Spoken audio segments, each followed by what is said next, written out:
You're on the left, I'm on the right. Okay. Yeah. So this is quote unquote live, but I'm 99% sure I have this set on private.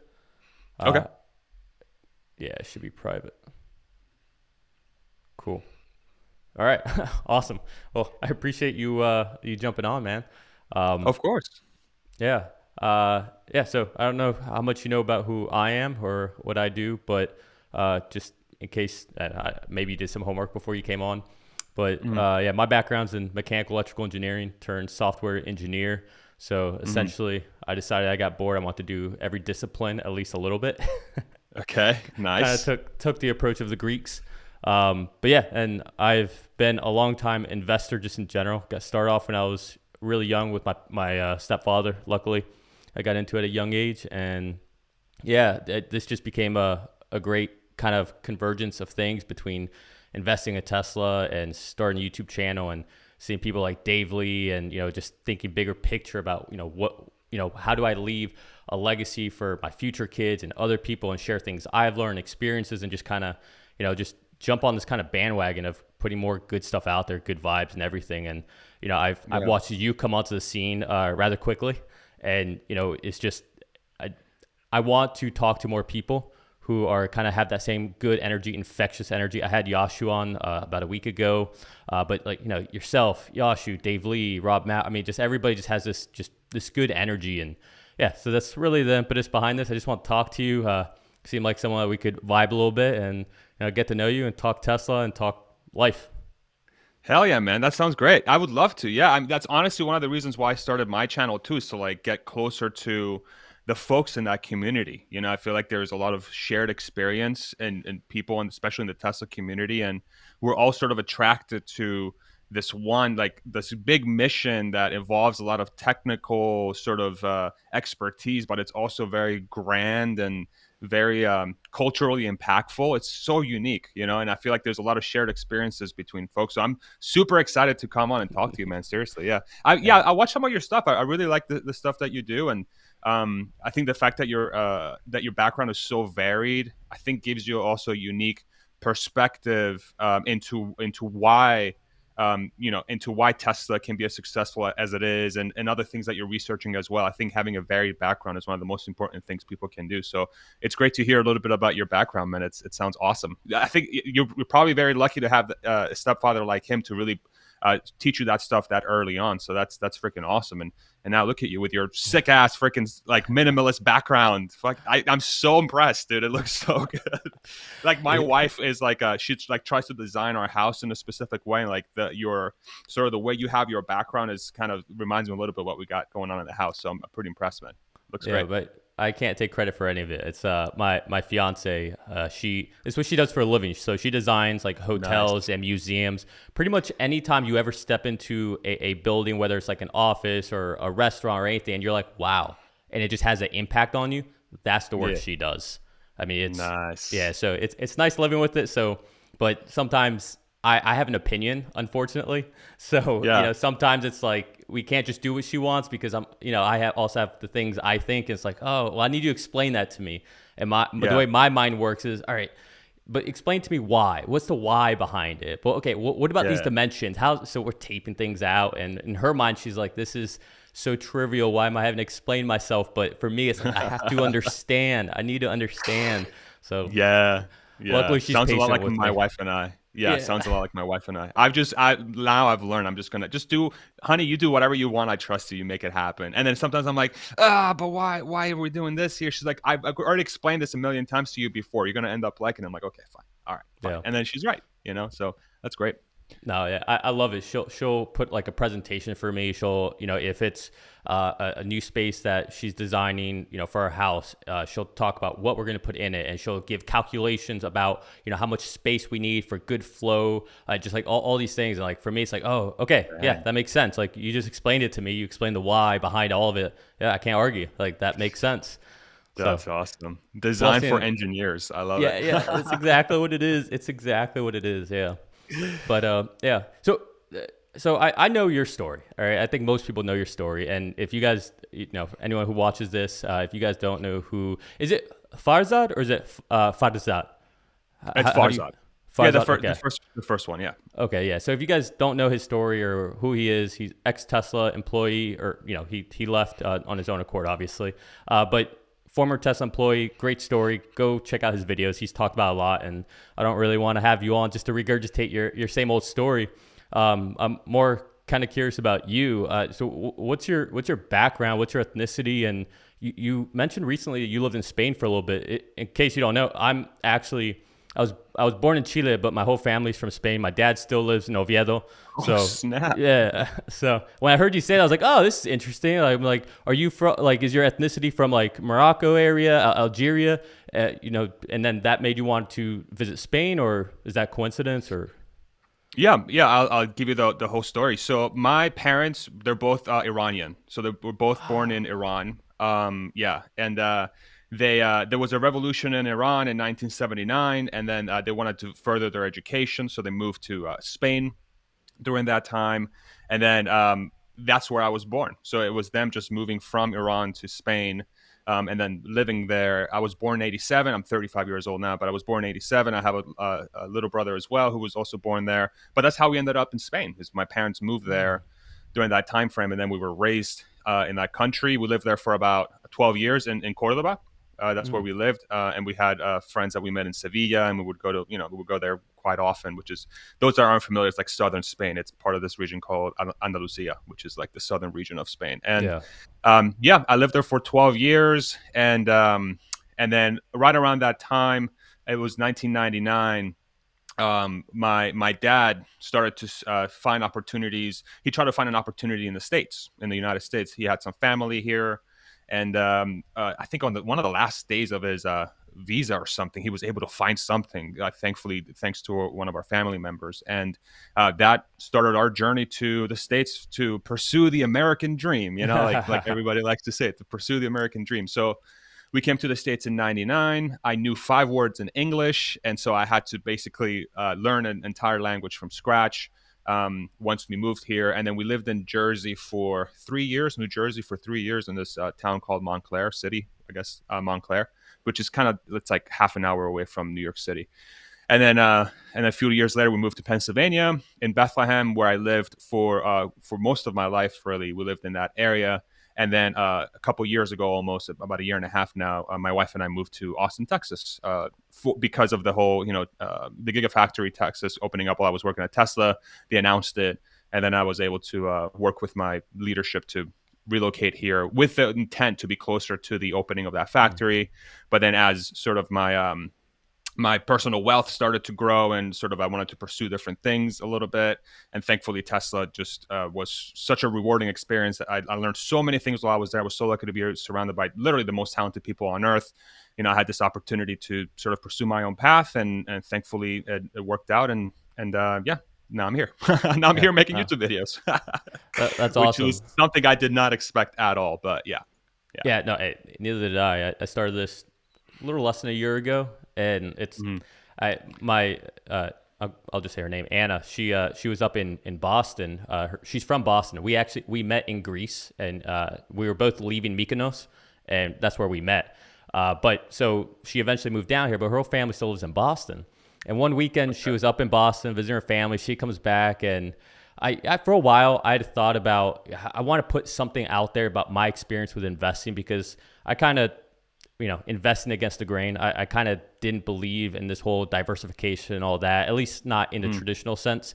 And I've always wanted to kind of get this message out there, because the things that really impacted me were some very heavy investments I made, right? My first investment ever was in Apple. And I went very heavy into Apple because I didn't have enough money to buy anything else, really. I had about $3,000 I saved from working at a pizza restaurant. And then I put it all in Apple before the iPhone came out. And then I made a lot of mistakes along the way. And then I discovered Amazon. And when you get into something like we all are with Tesla, you geek out into it. And I got Yeah. really into learning about AWS and e-commerce and how things were changing. And I went heavy into Amazon. And now it's the same thing with Tesla. So it was just such a contrarian way to think. And everyone says it's so risky and all that. But what I've learned is if you find something like a Tesla, like anything, and you can really get passionate about it to the point where you're making models for what you're doing, that's a good investment. And so I just want to give this other perception, because everyone always says, "Oh, S&P 500, just do this and you're good to go." And so anyways, she comes back from Boston one day and she's like, "What'd you do while I was gone?" I look at her, it's like, "I started a YouTube channel." And luckily she's amazing. She just got right on board. She's like, "Okay." And she looked at my branding. She's like, "Oh no, we got to do this at all." So she's in Gotta fix that up. Photoshop, and yeah, she's doing everything. And next thing you know, it's like I look professional. I just need to make my content professional. Dude, that's So so awesome. Your story sounds very similar to sort of how mine is too with Tesla. Because back in so I my first investment in Tesla was in 2012. December 5th, 2012 was the first time I ever bought Tesla stock. And I was in a very similar situation as you. I was, I mean, I don't know. I don't know if you went to school or college. I'm assuming you did, but even if you didn't, that's fine. But I had basically $100,000 in debt. I was freaking dead broke, and I finally I was able to find a job that was before Tesla that was super super. I was again super lucky to be surrounded by incredibly good mentors. It was a pet food and supply distributor called Phillips Pet Food and Supplies, which to this day I still talk to folks from that company. Honestly, I learned so many things from that company, and it really prepared me to sort of jump into Tesla when I did. But I remember sitting down and sort of like you, I'm like, okay, so I'm $100,000 in debt. I'm 20 some odd years old, and the company's taking care of me. But I feel like if I really want to become financially independent, I have to figure out how to have outsized gains. Like I can't just put X number of dollars into the S&P or a mutual fund or an index fund and then have it grow 10% year over year. It's going to take freaking forever. Like I'm going to have to wait until I'm 60, 65, and then I'm going to say, oh, I'm retired, whatever that means, right? And so that's when I started my journey of figuring out how to create those outsized gains. And Tesla was really that first lesson for me. Is like, wow, okay.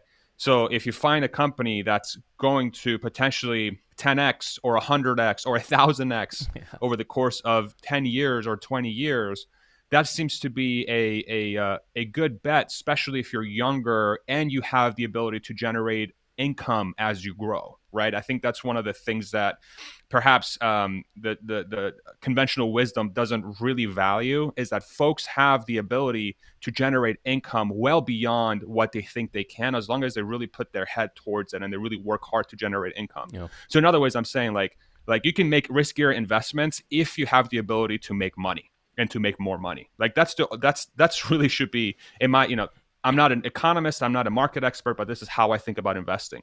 Is that if I'm able to maximize my income, then I can do riskier investments. And that's how I started thinking about it. I'm like, okay, yeah, cool. So I shouldn't devalue my ability to generate an income. And so with that mentality, I started finding more risky stuff. And Tesla at that time was considered to be extremely risky, and nobody really believed in it. But then I found this like incredibly tight knit, super intelligent community, which Dave Lee was one of the earliest people that I found that was sort of talking about this. Tesla Motors Club was a yeah, forum that it's still around, but it was around back then. And Dave Lee would have these like mega threads where he would, he spent like basically 40, 50 hours a week, I'm sure, just writing these out and researching. And I'm like, oh, wow, like a light bulb went off. I'm like, okay, somebody else kind of gets it. And that's when I started throwing a couple dollars in there, and then that first run up happened. And then I'm like, okay, cool. So it looks like some of those theories are correct. I can really invest if I'm really focused on companies that I really really believe in and they have a very long sort of runway to get to where they need to go, and they seem like they have the right leadership in place to execute that, then why wouldn't you try to go all in, especially if you're younger and you are able to generate a lot of income, and you trust yourself to be able to generate the income to back up or to basically safeguard that risk potentially, right? So say you end up losing all your money. Are you going to go broke, or are you just going to be like, okay, I lost about 6 months of my life, big deal, I'm still 24, 25 years old or whatever, I'm going to continue to build up that wealth and see where else I can put this money, right? So I don't know. I don't know if this is good advice or not, but that was how I approached it, and it's enabled me to, at 35, do what I want to do.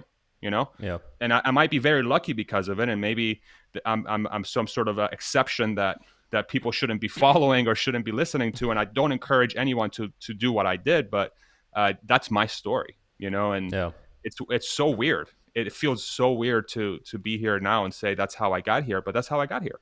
That's how yeah. I got here. It's weird. It's I really guess strange. we can put this disclaimer out there now. None of this financial advice. Do your own due diligence Yes. on anything. And with that said, allow me to say some things.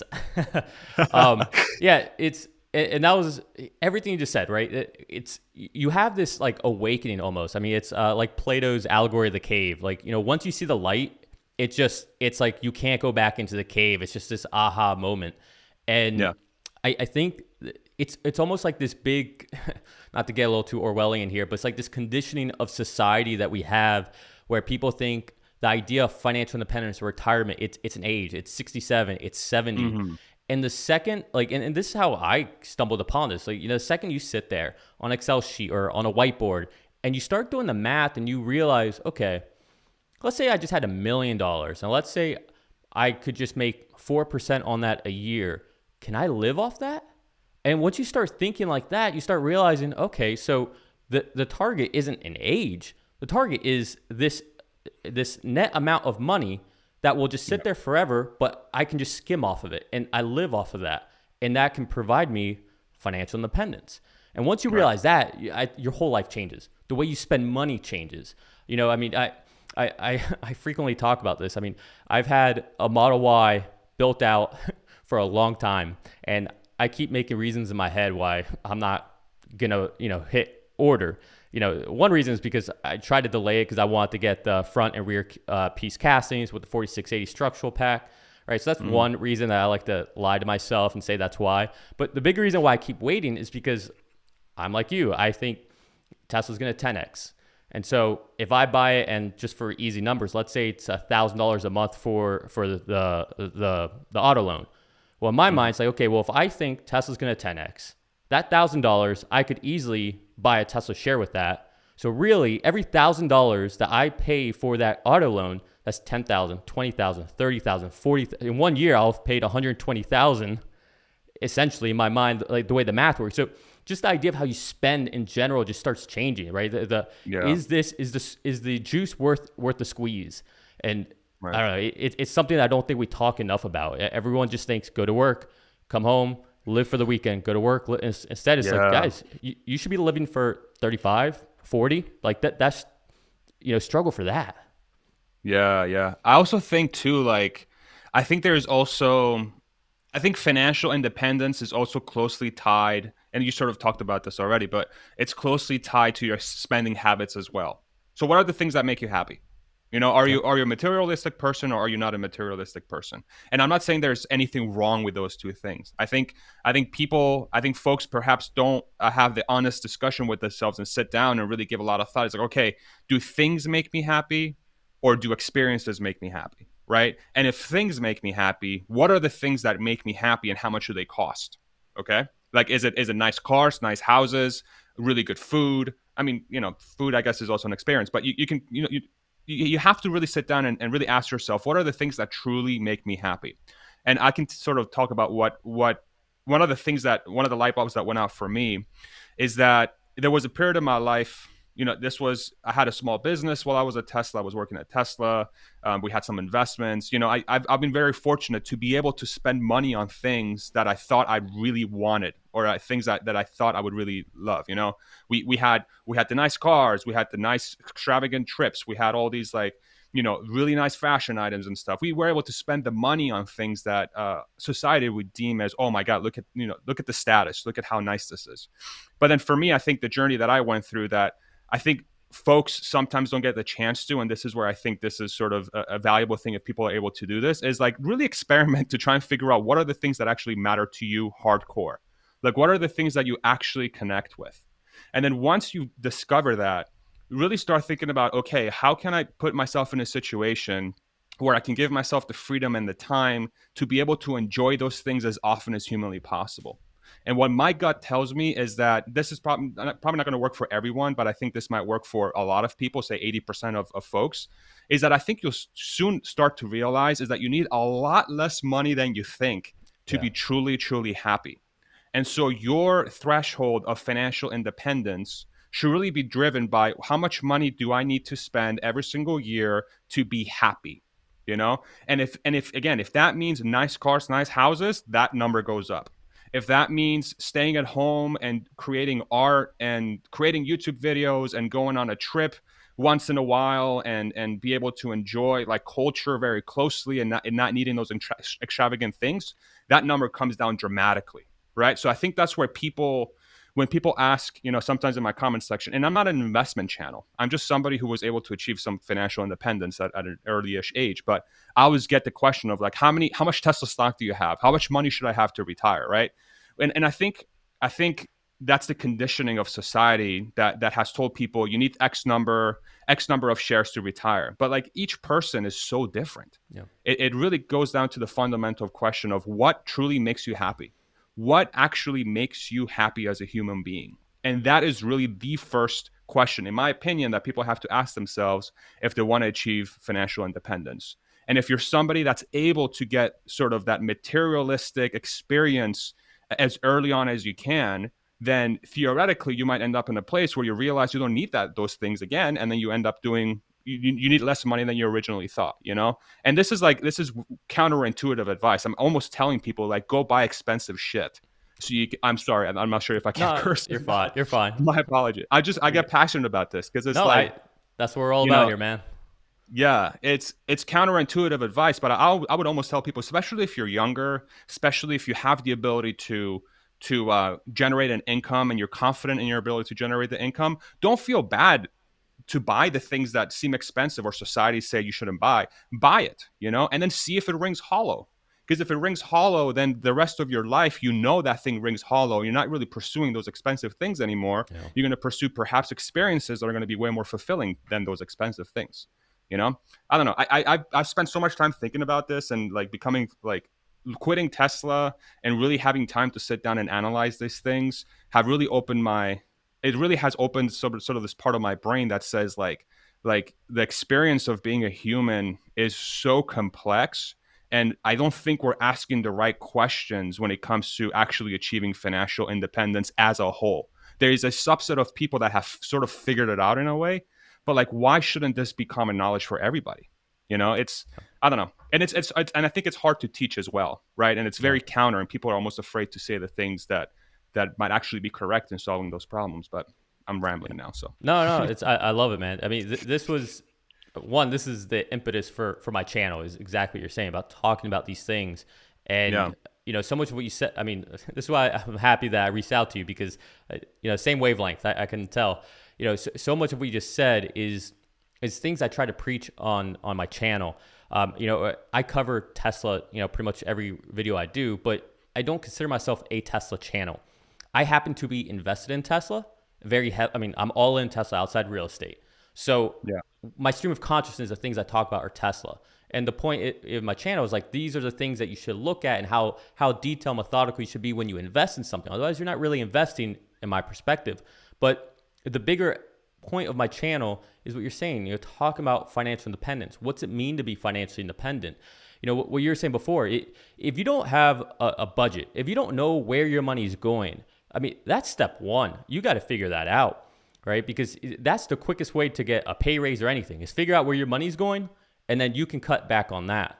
As far as what you're saying about, experiences and spending and things of that nature, I think it's been about almost a decade now. I've told everybody in my family, all my friends, my fiance, tell all of them, do not ever buy me anything that isn't either a consumable or an experience.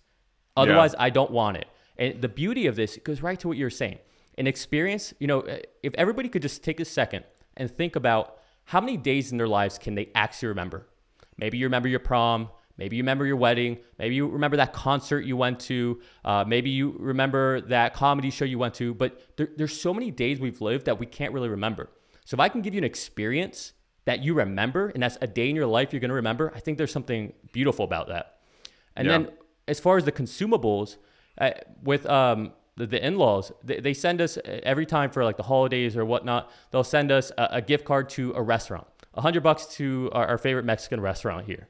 And every time we go there, right? I mean, with the $100, we can go there 2 or 3 times. Every time we go there, I take a picture, I send it to them. And every single time it's, like, hey, thank you.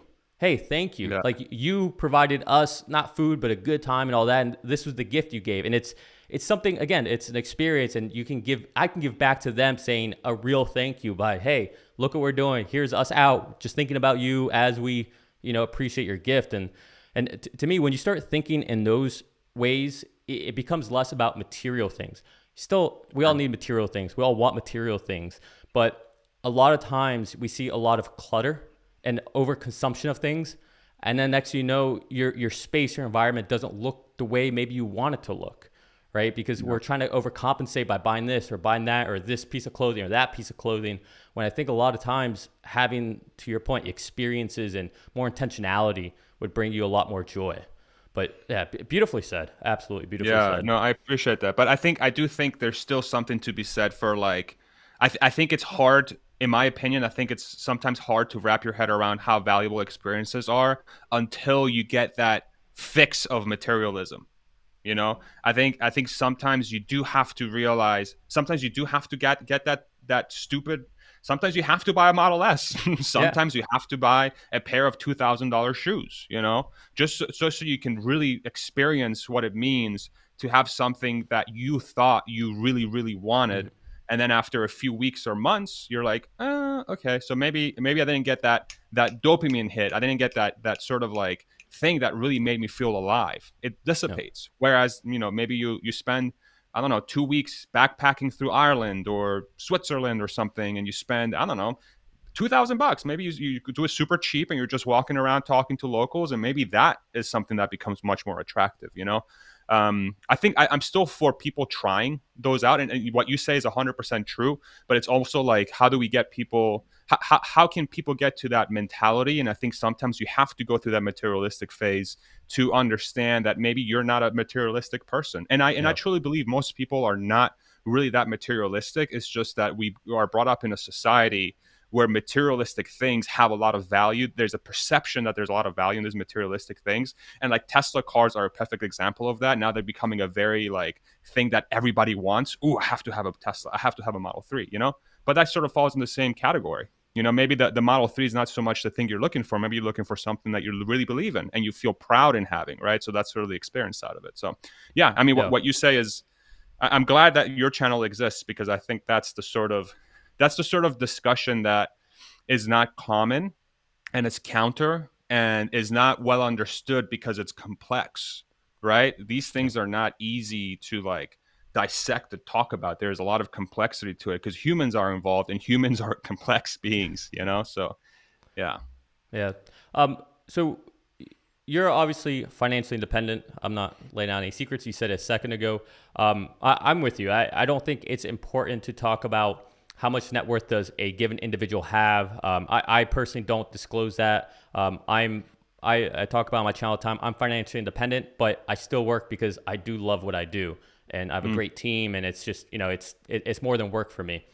But at the same time, I think about what would it look like if I left? I think about it a lot, right? How would I choose to take an income for myself? And I was hoping, without getting too much into specifics, I'm curious, and if this is a topic you don't touch on, it's fine. But how do you go about choosing to, I guess, pay yourself?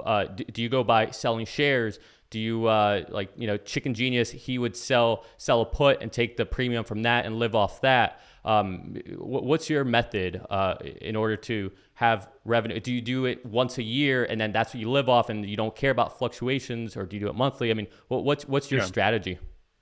Yeah, that's a great question. So mine is mostly just passive income. So we have real estate that Okay. that gives us passive income essentially. And then if like say we have, like this year we're taking a few trips. We took some local trips domestically. We went to Arizona, we went to Florida. Then in about a month we're going to go to Ireland. Then the month after that we're going to go to Cancun, and I think we're doing something after that, right? And so if we feel like there is some sort of like extra expense that is occurring where the passive income can't cover it, as an example, then I might look to sell like a small percentage of my shares, single digit or even fractional percentage of our shares. Yeah. Now with this YouTube channel, this is sort of like one of the missions that I had when I left Tesla was like, if I really pursue my passion and I really do it very, very honestly, I have confidence that in some way it's going to generate some sort of passive income. And I'm not doing my YouTube channel for the money, but that's also generating some sort of passive income.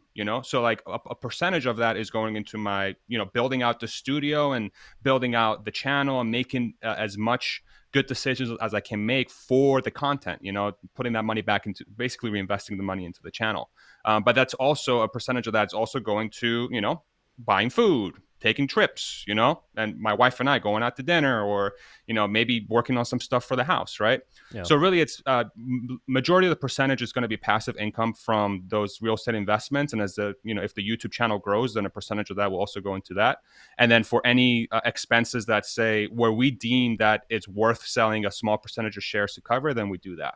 But really the goal here is, I think, longer term, what I would really like to get to is that, passive income is more than enough to cover absolutely everything we need.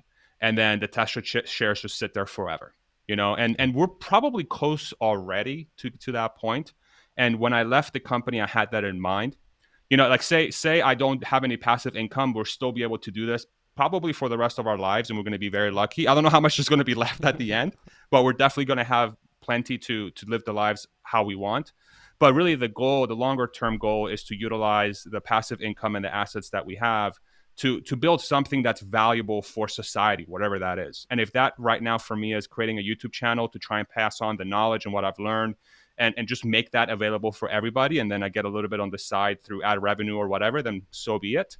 But at least I have the time now to figure out what are the bigger things that I want to work on. Whereas, when I worked for Tesla, even if I'm not directly doing emails and I'm directly working on the company, like say, for 50, 60 hours a week when I left of direct work, when I'm not working directly, that passive time where I'm just like lounging or whatever, this thing's still going. This Yep. thing's still like, what should I work on now? Like, what are the next things I need to work on? Is the leadership structure built correctly? We're working on the right things. Who should I reach out to next? What's the next problem that's going to come up? And you start thinking, oh my God, what's the email that's going to appear in my inbox tomorrow morning? How should I plan for that? And then you go and check your email, right? So you're never really disconnected. You don't have time to sit down and actually analyze what are the things that you should be working on for yourself that really fulfills your inner passion, and disconnecting and essentially leaving that company and giving yourself the time to sit down and truly give yourself the time to sit down and analyze what that thing is that you really want to pursue is incredibly important. And sometimes it takes long. I'm still in that discovery phase, but this YouTube channel, I think, has given me a lot of context into what I think my next steps are. And I think imparting knowledge and passing on what I've learned seems to be something that is valuable and people are really enjoying.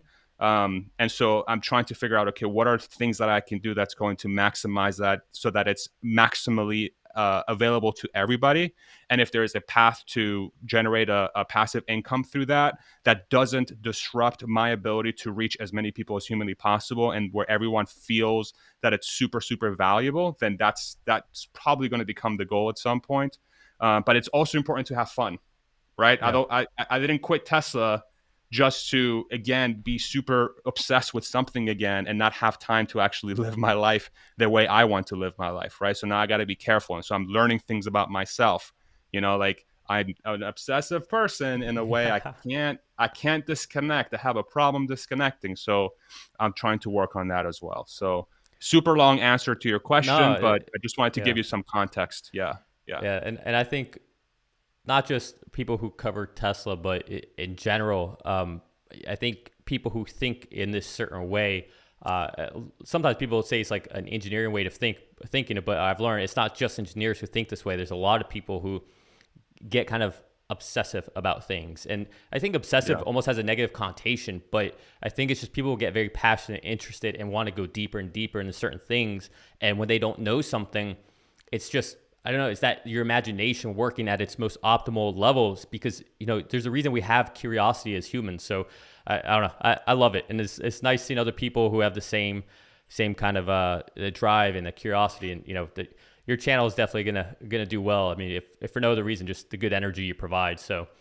I um, appreciate that, man. Likewise to nice. you, man. I really enjoy your content too. I think you're doing really good things. And I just like you as a person, dude. You're just super easy to talk to, and yeah, and you have a great background. Yeah, yeah. It's It's great. funny. I don't know if you probably can't see it, but these are all just Time magazine covers. Yeah. The one over here you probably can't see. It's Nikola Tesla. Mm-mm. When I was Okay. in, yeah, so I became obsessed with him when I was young. Third grade, I had to do a science experiment, and my dad's an engineer, and the one who lives in Oviedo. And he he never believed in just doing a volcano or any kind of basic kind of science experiment. So we went to Hmm. Barnes and Noble, and he bought a book, red cover, this thick. I still have it. It's all highlighted all throughout. This thick about who Nikola Tesla was. Oh And man. yeah, and I had to read it when I was in third grade. I mean, as an adult, that's a daunting book Wow. to read. But as a third grader, it was daunting. And when I was a third grade, I didn't get through all of it. But I got through enough where I decided for my science experiment to build a Tesla coil. And so that's what I did. But that book just ruined me because I would get in arguments with teachers about who actually invented the light bulb and how electricity could be free and wireless. And yeah, it You're like, wasn't I have the great. truth. I have the Yeah, truth. well, no, it almost created complex because I started wondering, am I wrong? Am I lying? But this book Mm, says this, but mm, this book says this other thing. So how do I know it's real? And I mean, who mm. knows what that did to me? It's probably ruined me in some ways I'm not even aware of. I Understanding mean, books can say I think different what it things. did is, yeah, I think what it did, it probably gave you the curiosity to pursue the truth, in some way. And Yeah, maybe perhaps that's why you are where you are, is that yeah, sort of having that conflict. I always think about, like, conflict is one of the best things. When people say, whatever doesn't kill you make you stronger, or you have to go through fire to, a phoenix rises from the ashes. There's so many yep, different ways to yeah. describe this, right? All the But I idioms. think exactly. But there is something to be said about experiencing conflict and then realizing how, like, maybe like years in the future, you look back to that moment, you're like, holy crap, like if that never happened, I would have never been who I am today. Hmm. Perhaps that's something like that. I mean, I just barely met you, but if Yeah, you're a curious person, it seems like that would have been a good experience to have. You know. yeah. Um, so yeah, but anyway, so that's why I have these. And next one is Steve Hmm. Jobs because my first investment, and then Elon because I mean I've been geeking out on Elon forever. I was actually offered a job at SpaceX in Hawthorne, but I couldn't take it at the time. It just wasn't the right situation for me. I wanted Yeah. to work for SpaceX out of Cape Canaveral, but the position Mhm. they wanted me for as a hydraulics engineer was in Hawthorne. I'm like, oh, which is funny because now the position I want is available in the Space Coast over in Cape Canaveral. It's like, oh, come on, like, but it's all right. Everything worked out for the best. So Yeah. so no hard feelings there. But yeah, so so Elon's obviously up there for many reasons. But speaking of Elon, a couple things actually. Actually, you know what? Before we get into Elon, because that's probably predictable that we're going to talk about Elon and Tesla. You recently posted a video about or a tweet regarding this very impactful video by the one and only Lex Friedman about Hmm. a goose running around. So I know that you watch Lex Friedman. So I know you watch I Lex did. Friedman. Did you did you happen to catch the interview with Grimes? Man, you're like the fifth person who's asked me this in like the last like 24 hours. I haven't yet. I only saw a couple excerpts. I saw the clip he had where they discuss motherhood was one, Hmm. and then the other one, oh man, I'm blanking on this right now. But I haven't watched the full interview yet. But I know a lot of people seem to be, like, somebody DM me I think this morning and said, like, hey, like, you should really watch this because it kind of gives you like an insight into, in a passive way, into Elon, but it's also like it really highlights how brilliant of a thinker Grimes is, and almost like why they're like sort of they came together in the way that they did. So, but I haven't yet, but I've heard great I things. I've heard great things I about it. yeah, my best friend Greg, he's an intellectual property attorney. He lives right over here. I literally bombarded him with Lex's video saying, you got to watch this. You have to watch this. My fiance, I told her, I probably told her like 3 times, you have to watch it. They both finally watched it and their minds were just like blown. It's Okay. so well done. I mean, everything Lex Friedman does is beautiful. Again, another person, just that good energy, just about love and peace and just, good open discourse. But Yeah. he did it so beautifully because the only time Elon was ever brought up was once at the very end. So I love that it wasn't just, hey, Grimes, tell us about Elon or what's Elon like? Or it was, Grimes, tell us about Grimes. And Yeah. just listening to how she thinks. And, I don't want to say that Elon, has rubbed off on her. I like to think these are just her thoughts because a lot of things she says, again, I'm long winded on this, but I thought you would actually really enjoy it because some of the stuff she was saying about music was absolutely just it felt like my mind was blowing up. And I didn't even think about. And one of the things, I literally made a notes with a list of things that she said that just kept rocking me. It's like, wow, that's heavy. But one of the things she was saying was that the reason music is targeted to younger generations is because their minds are still very plastic. And as you Mm, get older, your mind becomes less plastic, right? It becomes mhm, more hardened in its ways, which we all know that. But she was mm, talking about how she forces herself to listen to new music to keep that mm. plasticity within her mind, and how music's like one of the only ways we can actually do that. And my fiance brought up a good point. Like fashion is kind of the same way, but and I'm butchering the way she speaks about this because she speaks about it very eloquently. But it's just, man, like that's something I never even thought about how Mm. as we get older, right, we get stuck in a certain genre of music or in a genre Mm. of clothing. It's our minds kind of just hardening almost. But yeah, I don't know. It was just I highly recommend it to everybody to check out that podcast with Lex and Grimes. I'll have to check it out. So I'm gonna go for a run whenever we're done with this interview. By the way, you have me for as long as you want. FYI, I don't have a cap, so just don't be afraid to take this for as long as you want. Appreciate I'm that. probably gonna throw it on. Of course, I'm gonna throw it on my run.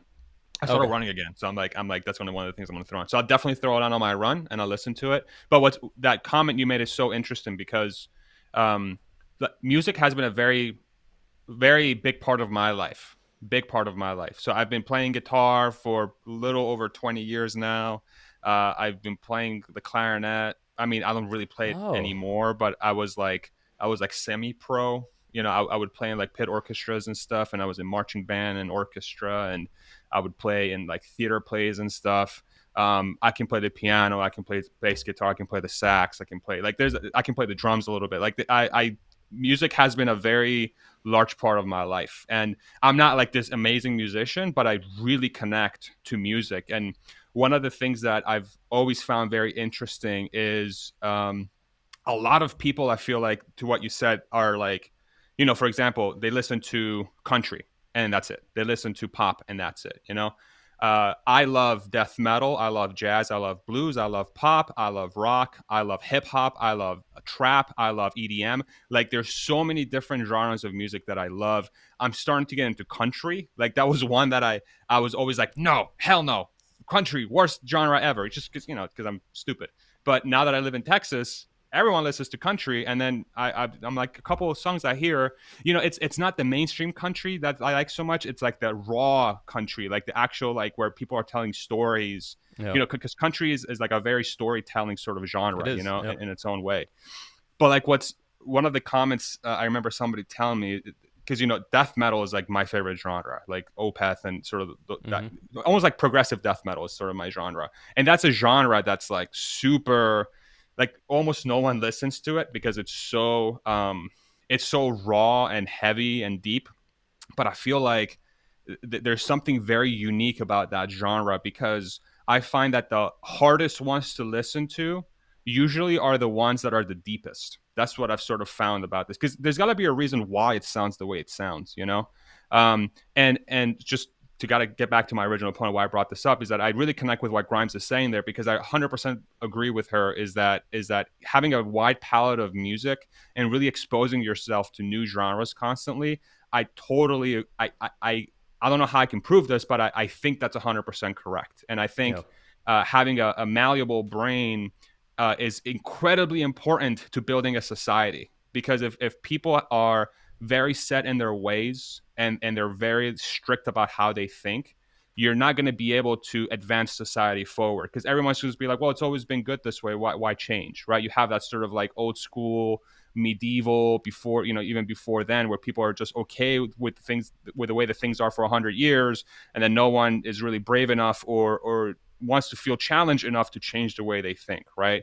And I feel like the reason why society moves forward is because there's sort of a threshold of a percentage of the population that has a malleable brain that says, okay, let's move everybody forward. And then the remaining 40-60% of the population is like, okay, fine, we'll come along. But they're like struggling, but they're at least coming along, right?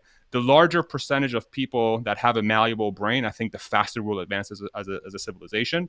And if music has a role to play to make that happen, I think that's a great thing. But yeah, I Yep. have to watch that freaking interview. I have to watch it. Yeah. It's I really excellent. have And to watch it. It's Yeah. weird to me when people say they don't like a certain genre of music. I mean, like when you said that you used to not like country, I mean, I would have asked like, you tell me you don't like Chris Stapleton? Like, are you kidding me? That I man's maybe just heard one song. masterful. Or someone's like, oh, I don't like classical music. It's like, have you ever Yeah. watched a Harry Potter movie and not thought the music was amazing? Like Lord of the Rings, bro. Lord of the Rings. Woo! Oh my Yeah, god. I mean, it's just you could go on and Dude, on. can I Like, tell you something super nerdy? I want to tell you something incredibly please nerdy. bring it My on. wife and I would go on like hikes around here, and then we would I would pull out my phone and I would play the Lord of the Rings soundtrack, and we would pretend we're like hobbits, like walking through the Shire. That's amazing. That's absolutely Dude. amazing. And I think my brother was there too. Like we were just walking around and it just felt so magic. It's the dumbest thing ever, but it was so fun, dude. Uh, Just something uh, about having the Lord of the Rings theme song playing while you're hiking is like it brings a whole different level. And then when people would cross our thing, I'm like, okay, quick, pause it, pause it. I don't want to look like a yeah. freaking nerd in front of these people. Oh, that's amazing. Oh my god. Uh, Sorry, that's the no, first thing that hey, came to mind. Yeah. that's how you guys all know this is not staged. It's all stream of consciousness right here. This is all real. Oh my god. Oh, that's Uh, amazing. Yeah, cool. So, on that note, we're here's so a weird nerdy. transition back to Tesla. Yeah, all right. I know everybody wants to hear us talk about Tesla, so I figured might as well Sure. talk a little bit. Sure. And some things I don't hear enough people talk about, and I guess there's not a lot of former Tesla employees that really get to talk about Tesla, but maybe not even as a Tesla employee, but in general, why do you think there's so much hate or animosity towards Elon or the misinterpretation? I mean, it's wild to me. I mean, I don't really want to talk too much about Twitter, but the Twitter thing, for example, Yeah. Elon very clearly said you have to, follow the rules of the country. And everybody's saying you can't have all free speech. You can't yell fire in a building. It's like, are you like, you're blatantly choosing to ignore certain things he's saying, Right. right? Or the president won't acknowledge that, we sent an entire crew of all civilians to space and it came back down successfully. No acknowledgement. I mean, I don't understand. Like this is sometimes I think we must be in a simulation. How can it be any other country, any other place in the world would die to have someone like that who's just trying to do good for the world? Right? There's no real political ideology. He says people on the left are going to hate what I do with Twitter. People on the right are going to hate what I do with Yeah. Twitter. But the idea is to do the most good. And I Yeah. don't understand the hate. And I mean, maybe from your perspective, what you see living in Bethlehem to Austin, and maybe also internally, like what's the feeling internally with people? Like, are they annoyed by this? Are they lost, or do they kind of get it sometimes? You mean within the context of like the people that hate Tesla Yeah, I or mean, I guess sometimes people can say, yeah, well, he made this joke, and maybe that joke wasn't so oh, I funny. see, I see. But even Yeah. that, it's like, okay, you don't like his humor, but the things he's doing, like, Yeah. So I think a lot of it is this is my opinion. I think a lot of it is that there is a significant percentage of the population that just doesn't have time, right? And so what I mean by that is that percentage of the population is plugged into some sort of power structure or media structure or a group of people that they follow that where they deliver essentially what they want those people to think and hear or what those people should be following, and that subset of the power structure or whatever you want to call it is feeding the cons or the negatives, the perceived negatives of an Elon Musk or a Tesla. And then these people don't have time, right or wrong, they don't have time to actually sit down and look at the opposite side of what's going on. And then they're whatever time they use to learn about Elon or Tesla or whatever, they do it within the bubble that they're plugged into, right? And so I think it's you think about what is the percentage of people in say the United States that are working multiple jobs, right? They're working 40 50 hours a week on their job, and then they come home to four kids and a wife, and maybe they have a lot of stuff going on, and then they have a specific news site or whatever that they follow, and this is what they tell them, or a specific person, and this is what they tell them, and then that's what they take, and then perhaps they think about certain things a certain way, and perhaps the person's very they're very convincing in how they're conveying the message, and they trust that person. They're like, okay, cool. So that's what I think of Elon, right? So I don't think when those people are talking about Elon or Tesla in that way, it's not the I think a majority of those people just haven't had the time to sit down and critically think about what's going on. So it's just they're just passing on information from this group of people that want those group of people to think that way.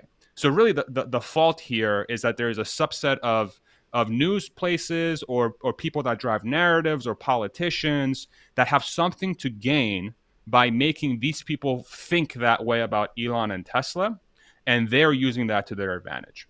Okay, so that's kind of how I think about this.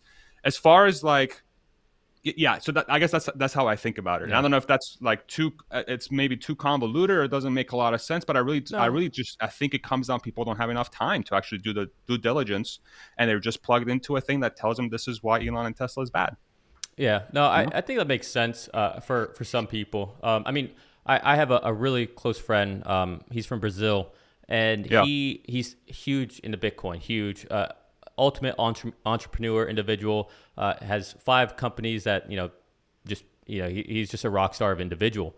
But he had this Hmm. perception of Elon Musk, especially whenever the whole renewable energy, Bitcoin mining, right? Elon, all that stuff happened, and Yeah. he had just this horrible thought about Elon for a little bit, and he was under the impression Elon sold all or Tesla sold all their Bitcoin and just all this like all these things. I was like, where are you hearing this from? And I had to show him. I was like, no, look, man, this is what's actually happened, literally from the horse's mouth. Which you Yeah. can't say that about most CEOs, right? Like this is Yeah. literally them saying Look at the what they balance did, sheet. why they. Yeah, exactly. Yeah, Yeah.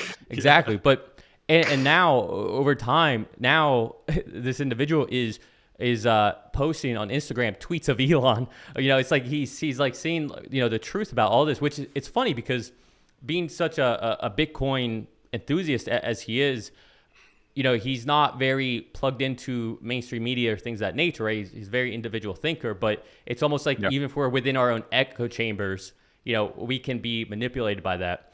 So that's why Yeah. I'm always so cautious to think, okay, yes, I think all these things about Tesla, but where could it go wrong, right? What am Sure. I not thinking about? Okay, what if Tesla is nothing more than a car company, right? Well, then what? But yeah, anyways, I'm going on a tangent here. No, But you're fine. what are your thoughts with regards? I mean, same kind of thing though. I mean, maybe further up the chain, like an Elizabeth Warren, intentionally Mm. saying Elon paid no taxes in 2018 when it's public knowledge. 2017 he overpaid, hence no taxes in 2018. Like Yep. just the disingenuous nature of that. I mean, I used to have respect for Elizabeth Warren, but then you see some of these things. It's like, what is happening here? Like, Yeah. why? Why? How can you just blatantly say these things and nobody calls you out? Or I don't know. It's just Yeah. something They're I'm very playing. touchy about.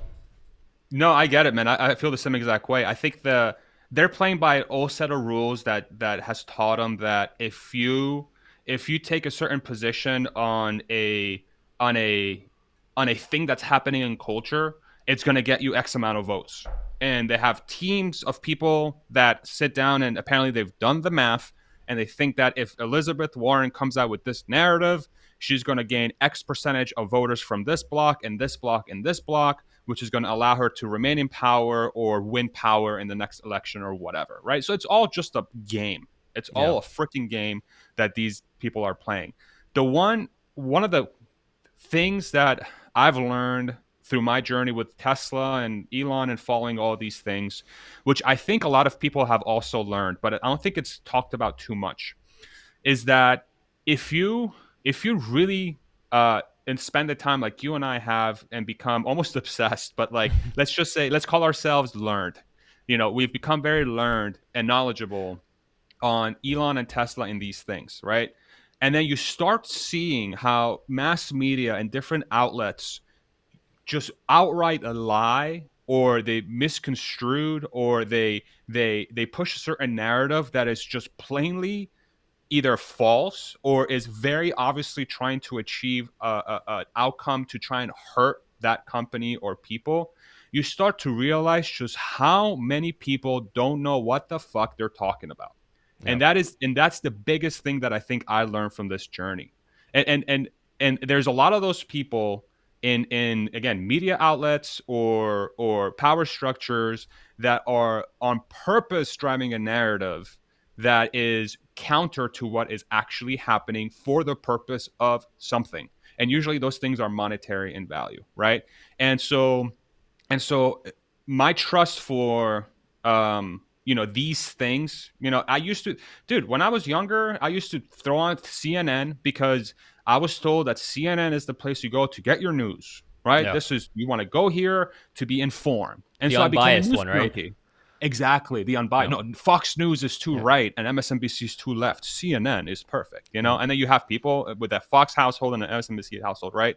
But then this Tesla thing is like, I'm like, wow, like this is kind of insane. Like I can't believe just how misinformed these people are, right? So that was a very eye-opening experience for me. So now the thing that has eroded in me quite a bit because of me following Tesla and all is like it's trust. It's trust. I don't trust things the way I used to trust anymore. And maybe this is just me getting older and wiser. No. Maybe Well, this is the whole adage of Sorry, go ahead. I don't think it's Yeah, it's an age thing. I yeah, think it's to your point. It and yeah, we can be called fanboys or Tesla obsessed or whatever. But I mean, you don't call a doctor obsessed because they learn their craft really well, right? You don't call a basketball or NFL player obsessed because they spend time to know what they're doing. So I want an obsessed doctor working on me. I'll tell you that right now. yeah, yeah, yeah, exactly. Yeah. But yeah, it's so eye opening. Once you know what you're talking about, and you hear what people sit there and say, and it's like, this is wrong. This is incorrect. Everything they're saying is just Yeah. you're right. It creates a lot of distrust. And CNBC. I always have CNBC on, and it's amazing to see the amount of incorrect things that they say, and the amount of flip flopping. And thankfully, there's some good people that go on there that like a Gene Munster, and sometimes I've seen Rob Maurer on there. Even Ghali's been on there, and they try to set the record straight. So credit to CNBC for bringing those people on, but yeah, it definitely erodes trust in that system. Absolutely.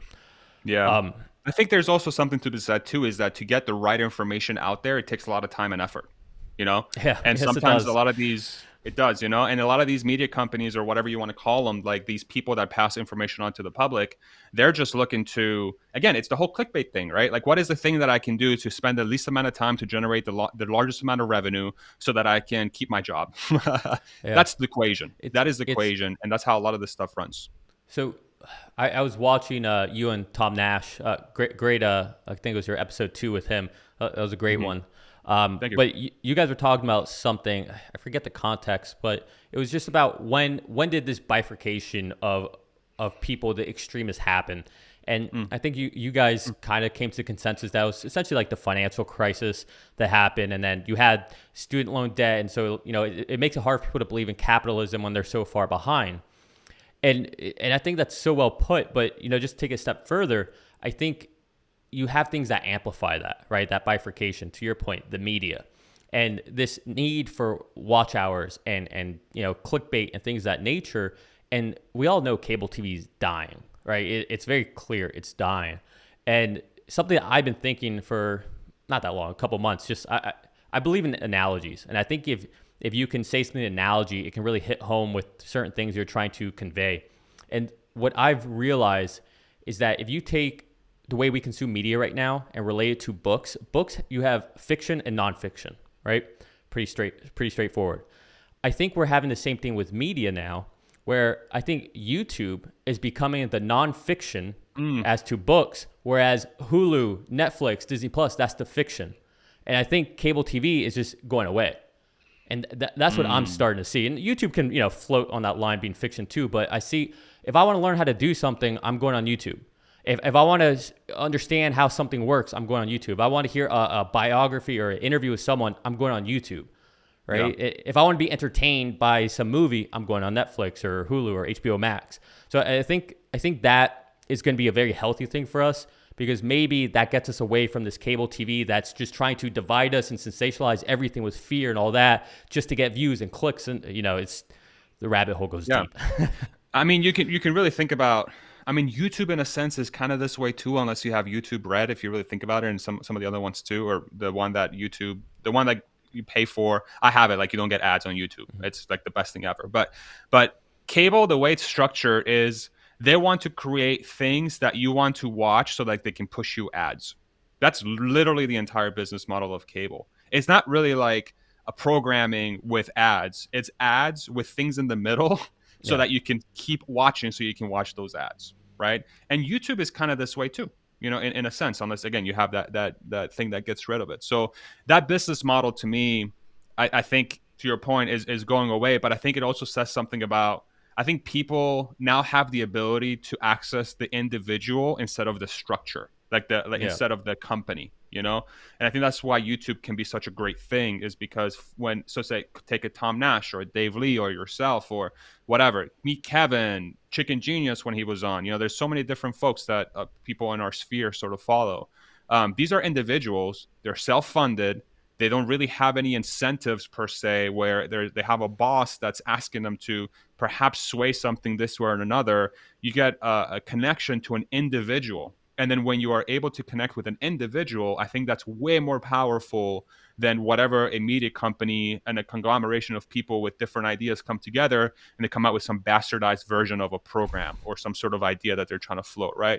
Whereas on YouTube, you have an individual that's trying to drive that. And if you want the fiction thing, like you talked about, great, go to the company, because the company has more resources, Disney Plus or whatever, and these studios that exist.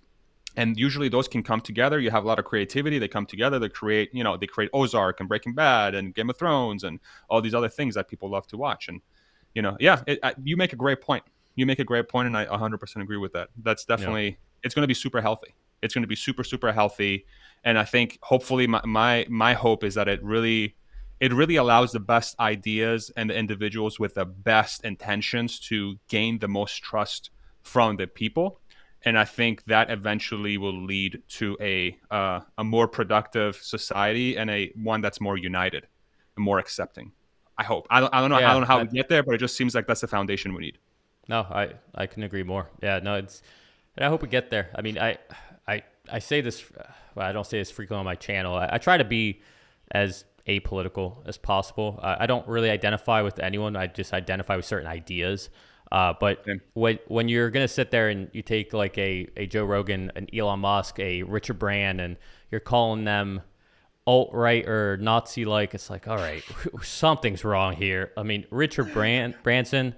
I mean, come on, or Richard Branson. I mean, wow, Russell Brand. Wow, I'm mixing up yeah, yeah, names here. Sorry, but yeah, that's how preposterous it is. It's just crazy here, yeah. these things. It's crazy. Um, Yeah, I mean, it goes back to just labeling. Labeling is the old way of dividing, of creating your group to get the things that you want to get done. yeah, And it's falling apart. It's yeah, clear. It's falling apart. And the more it falls apart, the more desperate those forces are going to get to retain whatever they have.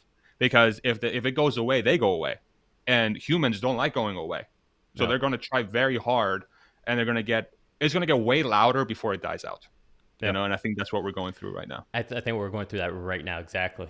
Okay, so let's shift into more fun topics. Let's talk about Sure. Tesla stock. And actually, on this moment, I'll share my screen real quick. Yeah. Hold on. Let's I see. see a big old black screen. No Let me try this again. problem. Um, Told you I'm learning. It's a new platform. It's all good.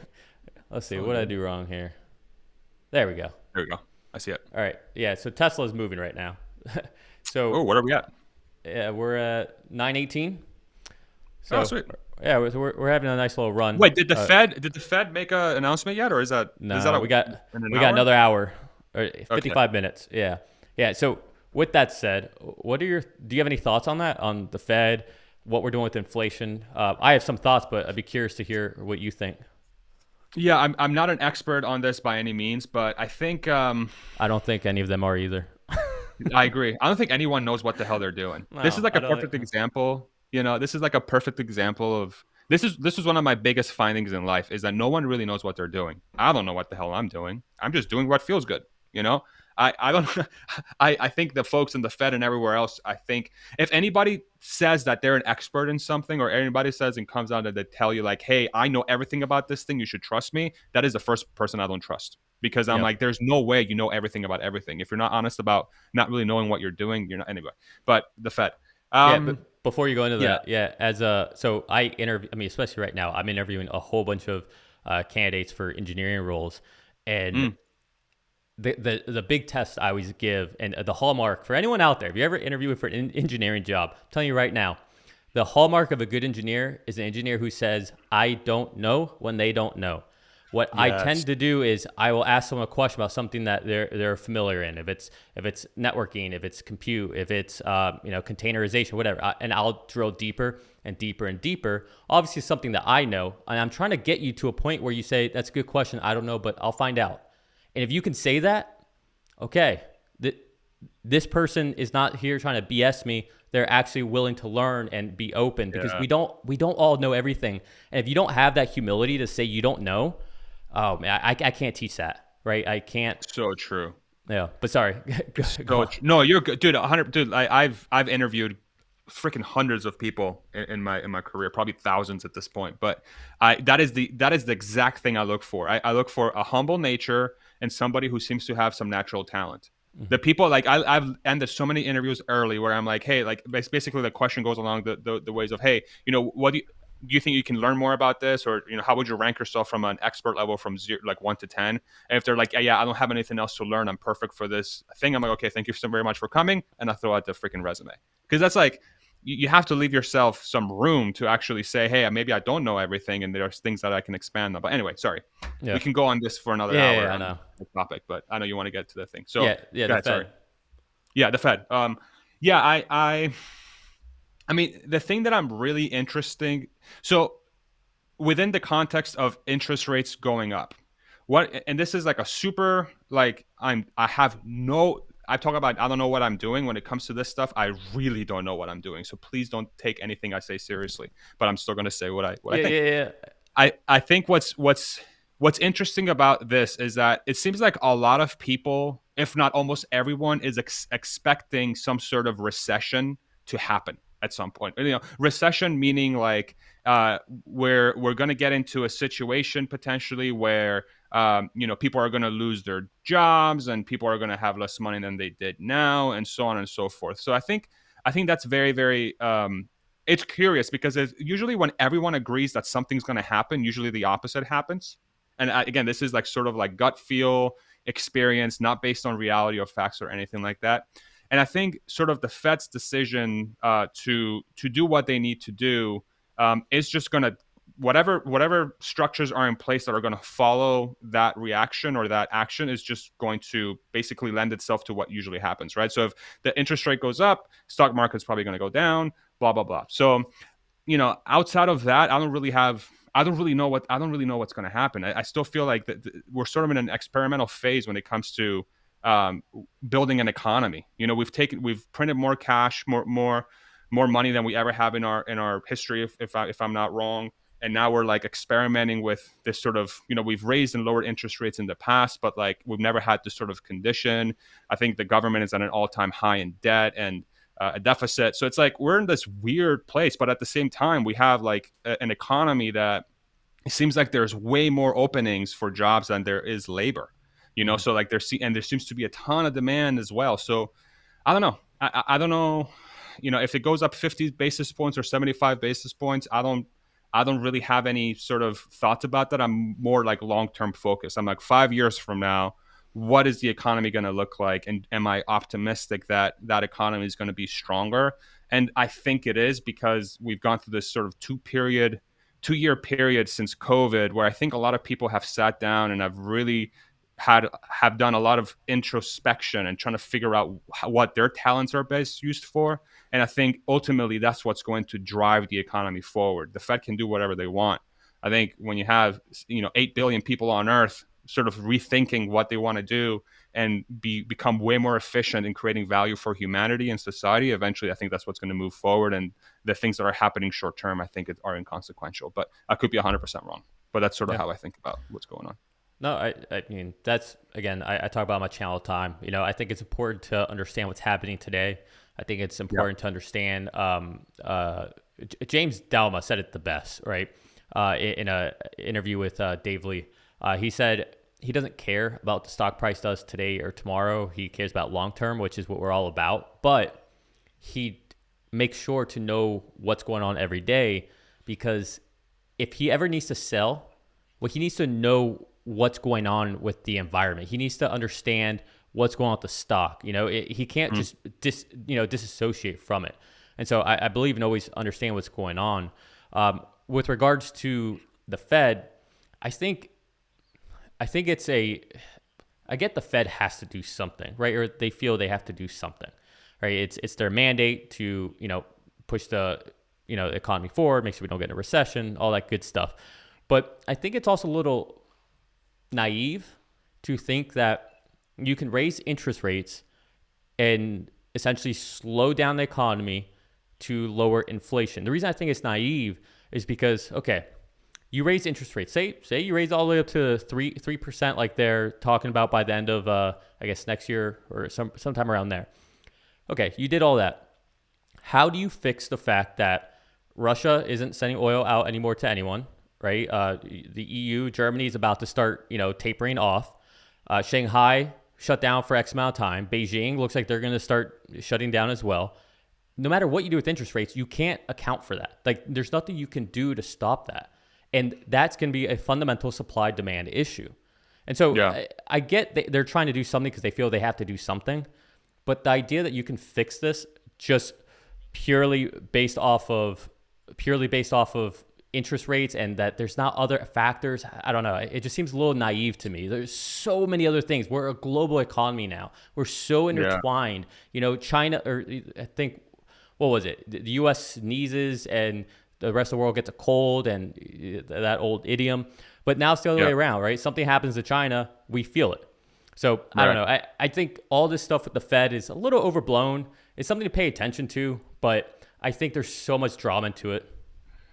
Yeah. I mean, I think there's also, like, the one thing that I intuitively can't get my head wrapped around, and this is probably just because I'm not very smart when it comes to this stuff, but I don't understand why increasing the interest rate actually lowers inflation. And I get there's mechanics behind it. Like, I've read it and I've Yeah. researched it. I sort of understand that. But wouldn't we better served?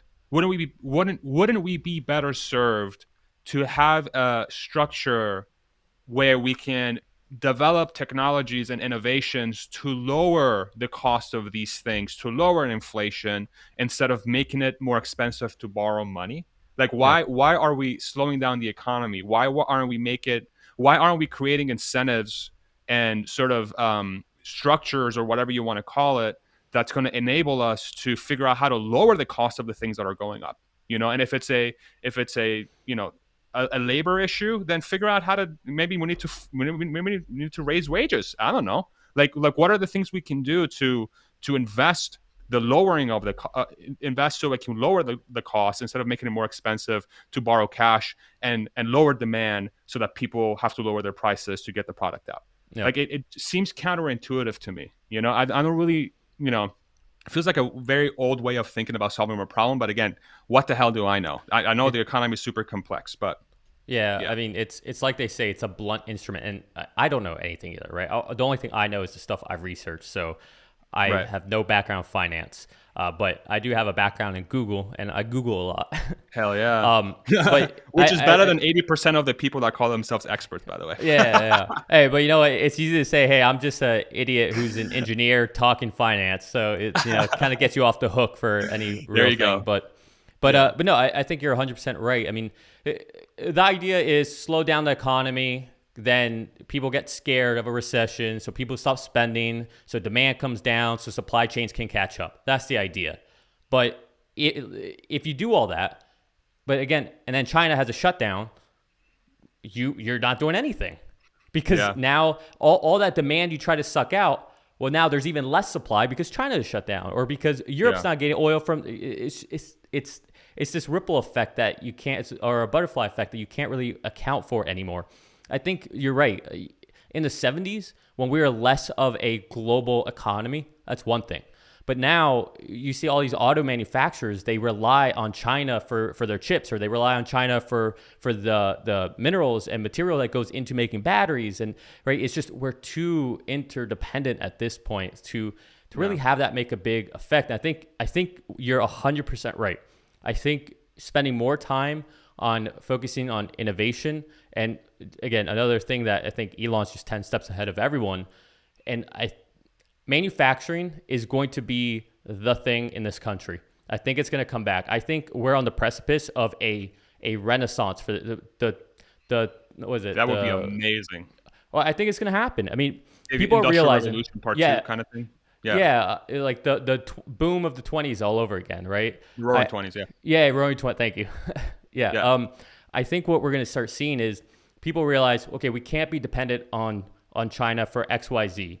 Europe is realizing, okay, we can't be reliant on other people for energy, and so we're going to start seeing people more localize things a lot more. And I think Tesla's a great example of that. Tesla is very big. We want to have manufacturing in the continent. We want to have very tight supply chains very closely, right? Teslas are the most American-made vehicles. Teslas are also the most Chinese-made vehicles. Teslas are going to be the most European-made vehicles, Yep. right? And I think we're going to start seeing a lot more of this. And I think that's going to help a lot of what you're talking about. But everybody isn't doing this yet. But it'll get there. Yeah. I think it will get there. And I think that will be very deflationary. And I think that will help the supply chains in a big way. I agree 1,000%. I think in some ways I'm curious to see how much the work that Elon and his teams are doing to localize that supply chain and manufacturing, how much of that is going to be used as a blueprint for everyone else to do the same exact thing, right? Like how much of it is Elon setting an example? Like once say Q1 2023 comes out and Austin and Berlin are somewhat ramped up, say they're 80% ramped, and then Tesla's posting 40-45% gross margins on their cars, everybody's going to be like, holy crap, what the hell? How the hell did they do this? They're like, well, we just localize our supply chain and our manufacturing. Like, okay, cool. We're going to go ahead and do that, right? So I'm really curious to see how that narrative is going to shift as, you know, as Elon and his companies become a blueprint, sort of a standard of, hey, this is how you execute on manufacturing. This is how you execute on making your company as profitable as possible, and how you can de-risk yourself from having to depend on things or outside forces or perhaps countries that are not operating in the same interests that you are, or the country that you're operating in are. How can you de-risk yourself? So, and all that's going to do is going to create jobs. Yeah. It's going to create a ridiculous amount of jobs in those local economies, and they're going to become so self-sufficient. And then you bring on the advent of solar and batteries, where the energy theoretically could be unlimited and generated at a super low cost. If you have energy that's essentially free, you can do everything. You can do freaking everything. You can desalinate water. You can bring in seawater and turn it into fresh water for free, basically, because the energy is free. It comes from the sun. So, like, I mean, that's one example, but I think we're on the cusp, to your point, of getting to that point, and a lot of these innovations and technologies that are starting to appear are going to create this almost environment where localized economies are going to just completely boom. And like that's why places like Austin and Texas and really the United States, I agree so much with what you said. They are the best position to make this happen, because it seems like, if you compare it to every other country that's out there right now, they have the most they have a really good combination of freedom of business, and the government, even though they get in the way sometimes, they still get out of the way. You don't have a place like a China where they're like, no, you need to shut down for 2 weeks because Yeah. we're afraid that this thing's going to get out of control. The United States is not, screw it. You don't even have to wear masks anymore in an airport, thank God. You don't have to be in a plane with this mask in your face anymore. I'm not saying it's good or bad. I'm just saying you don't have to do that anymore. And you compare that to other countries and how businesses tend to operate in the United States, it seems to be the best. It seems to have the best combination of good things for the next 5-10 years, for there to be a boom in industry and the economy. So I agree 1,000% with what you said. I think Yeah. it's a very exciting time to be an American, I think. Oh, it's, and just to go on that thread even deeper. If you look at it as far as being an American, let's say we stay in this inflationary period with high rates, right? High rates are bad for a lot of growth companies. Why? Because it's expensive to take out loans, all that good stuff. Yep. What's the one company that makes real things that they can pass on any inflation costs? What's the one company that essentially has no debt? And what's the one company that has so much demand they don't know what to do with. They can't keep up, and that's all Tesla. Every single time, every single day, right? I Yep. mean, it's unreal. I mean, Tesla.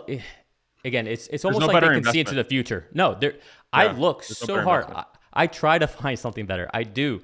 Risk reward, it's not there. A basic model, you can go with 25% gross margins. You can say that they're only selling their vehicles for 40,000 vehicle or $40,000 a vehicle. They only ever make 5 million vehicles, and the valuation's insane. It's Yeah. insane. I mean, Yeah. it's a no brainer. I mean, I've seen some of your models. I don't remember off the top of my head, but I remember seeing some of your numbers. I was like, oh, all right, The numbers are big. They're big, yeah, boy. I think 2030, I have it at like 20 some odd $1,000. Like okay, without the whatever split's going to happen here soon. But um, yeah, it all comes down to that. You're so right. The fundamentals of the company as a car maker are already ridiculous. And then you layer in full self driving, the bot, solar and batteries, which no one's talking about, utility scale batteries. God knows what else they're going to come out with, right? It becomes, and we've talked about it so many times in the community, but it really, the profound nature of it is still not understood by the majority of the population. yeah, I don't think they get it. They still to this point don't get it because I think folks are used to, well, wait and see. Execute first, show me that you can do this, and then I'm going to put money into your company, which is kind of what happened with Tesla in, say, late 2019, 2020, where, it went from that $300 to $1,000 pre-split, and then it went up to 2,000, and then the split happened, right? So it had to happen, and then people are like, okay, it looks like it's going to happen. So that's what people are waiting for. But that's why folks that like in the Tesla community, yourself and I and others that are fairly confident that the execution is going to happen, this becomes a ridiculous, not investment advice. This becomes a very good investing opportunity because it's way more likely than not that this is going to happen. And if it does happen, the outsized gains you get from that investment are just as good, if not better, than literally anything else on planet Earth. So yeah, that, and if you are able to generate an income and you're able to safeguard any money that you put in and it potentially fails, then it becomes a no-brainer. Why wouldn't you invest in Tesla? Like, even if you hate the company, why wouldn't you invest in Tesla?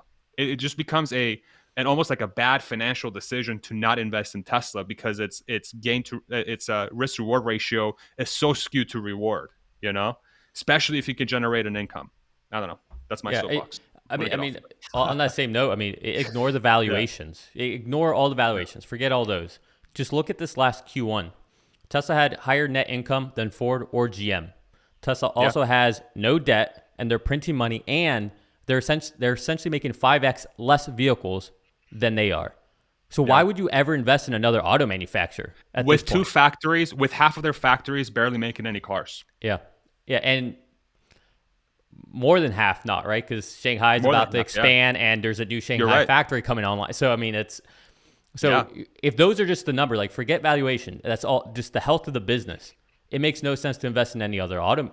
Not investment advice. I'm just an engineer. Yeah. Yeah. What do I know? Yeah. But but yeah, Yeah, I'm curious. Like when like say, did you see this whole chart with like the S&P and Moody's were still rating Tesla as like basically junk yeah, investment grade, or they were below? Like I'm wondering, like that has to change at some point. That it has to change. I don't care how corrupt they are. Like literally, they would lose the trust of every single customer they have if they don't change the rating at some point. So I'm curious to see, like, once it becomes common knowledge and accepted by the investment community and your, I don't know, your Warren Buffett's, whatever you want to call it, the big money guys that tend to invest in things that they're like, well, it's a lower multiple, mm-hmm, they're going to be around for a long time. Like once they understand that this is a company that's going to be around for a long time, and it's going to generate cash, which theoretically is going to be at a premium here in the coming years as interest rates go up and it becomes more expensive to borrow that cash, and then you have a company that's making a lot of it through their products. Like, why, when are those people going to jump on board, and what percentage of those people are in the stock now? And if a majority of them still not in the stock, once they come on the stock, like, you don't think the stock's going to go up? yeah, Of course the stock's going to go up, and those people are going to just, once they have their teeth and they're clausing it, I don't think they're going to really let go for a really long time, because the runway of the products and the growth and the leadership that they have, and how they run the business, and how they've situated themselves with local production and local supply chains. It's yeah, my point is like, why everyone in the world should have at least some money in Tesla, because it just because of that ability as a business to generate profit and generate cash for its business and its investors. So Yeah. yeah, I think I, once that narrative changes, it's going to be bananas. It's Yeah, going to be it crazy. is funny. I mean, whether it's the junk rating that Tesla still has, or like yesterday, Rob Mauer had to tweet to Yahoo Finance to update Tesla's EPS and PE almost 3 weeks after their earnings. And all right, maybe it's a coincidence. I don't know That for a intern's fact getting this is what. fired. Yeah, yeah, right. Maybe it's a coincidence, but Yahoo Finance went ahead and like an hour later changed it. Maybe it's a Yeah, coincidence, but it's just that can't be like it. So, and even today, I was watching CNBC, and based on all these analysts, their top companies to invest in for 2022 and 2023, Tesla wasn't even up there. Microsoft was up there. Netflix was up there. It's like, this is crazy. Like, yeah, people still don't get it, and that explains why we're under $1,000 a share right now. We are less now than before this blowout earnings and before they announced the new Shanghai factory, it's crazy. and we're lower. Like, It's crazy. it's crazy. I mean, but again, you see people like what was his name? Emmett Pepper, some good source. Say, we could be here like this for the next 3 years, right? It Yeah, could happen. So do be prepared for that. But for I sure. personally don't think that's going to happen, especially with the stock split coming up. Any thoughts on that? The stock split, what might be, what could look like? Yeah, I think this. I mean, the stock split in the past has shown to be a big catalyst for the stock, and people have it's attracted more retail investors. I mean, I think longer term, I don't think the stock split is really the only thing it does. I think it brings more eyes to the stock. Maybe it's bringing the attention in for people from people that usually wouldn't look at it for whatever reason, and now there's this event happening, and they're starting to look into the financials, and maybe 10% of those people that are not looking at the stock are like, oh wait, holy crap, I didn't really understand the business, now I do, so I'm going to put an outsized percentage of my cash into the stock, right? So that could be one of the things that come out of the stock, the stock split rather. Yeah, I look at it from a perspective of when I used to work at Tesla, the stock split had to happen for people that took part of the ESPP, the Employee Stock Purchase Program. That is the only way for them.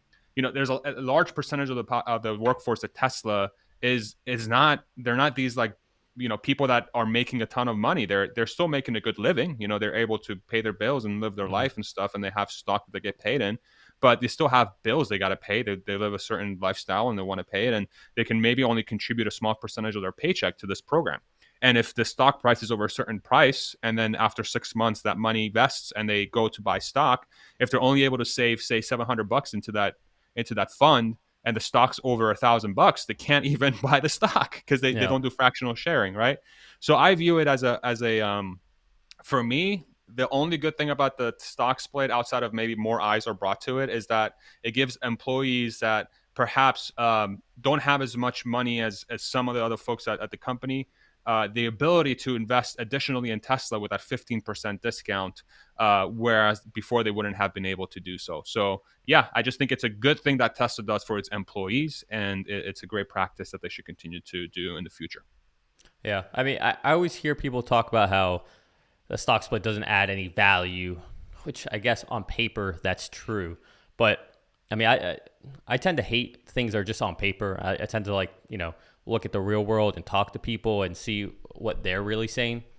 Yeah, And I know a lot of people. I mean, I talk to a lot of people coming out of like NC State or Duke or just college students who are looking to get into the workforce. And when they get into the workforce, right, they're learning about all these things and different companies and stuff like that. And of course, they're getting interested in investing because now they're making real money. They're out of college. They have a real job that's paying them something, and there's more yeah, money they've ever had in their life. And so now they want to get into investing.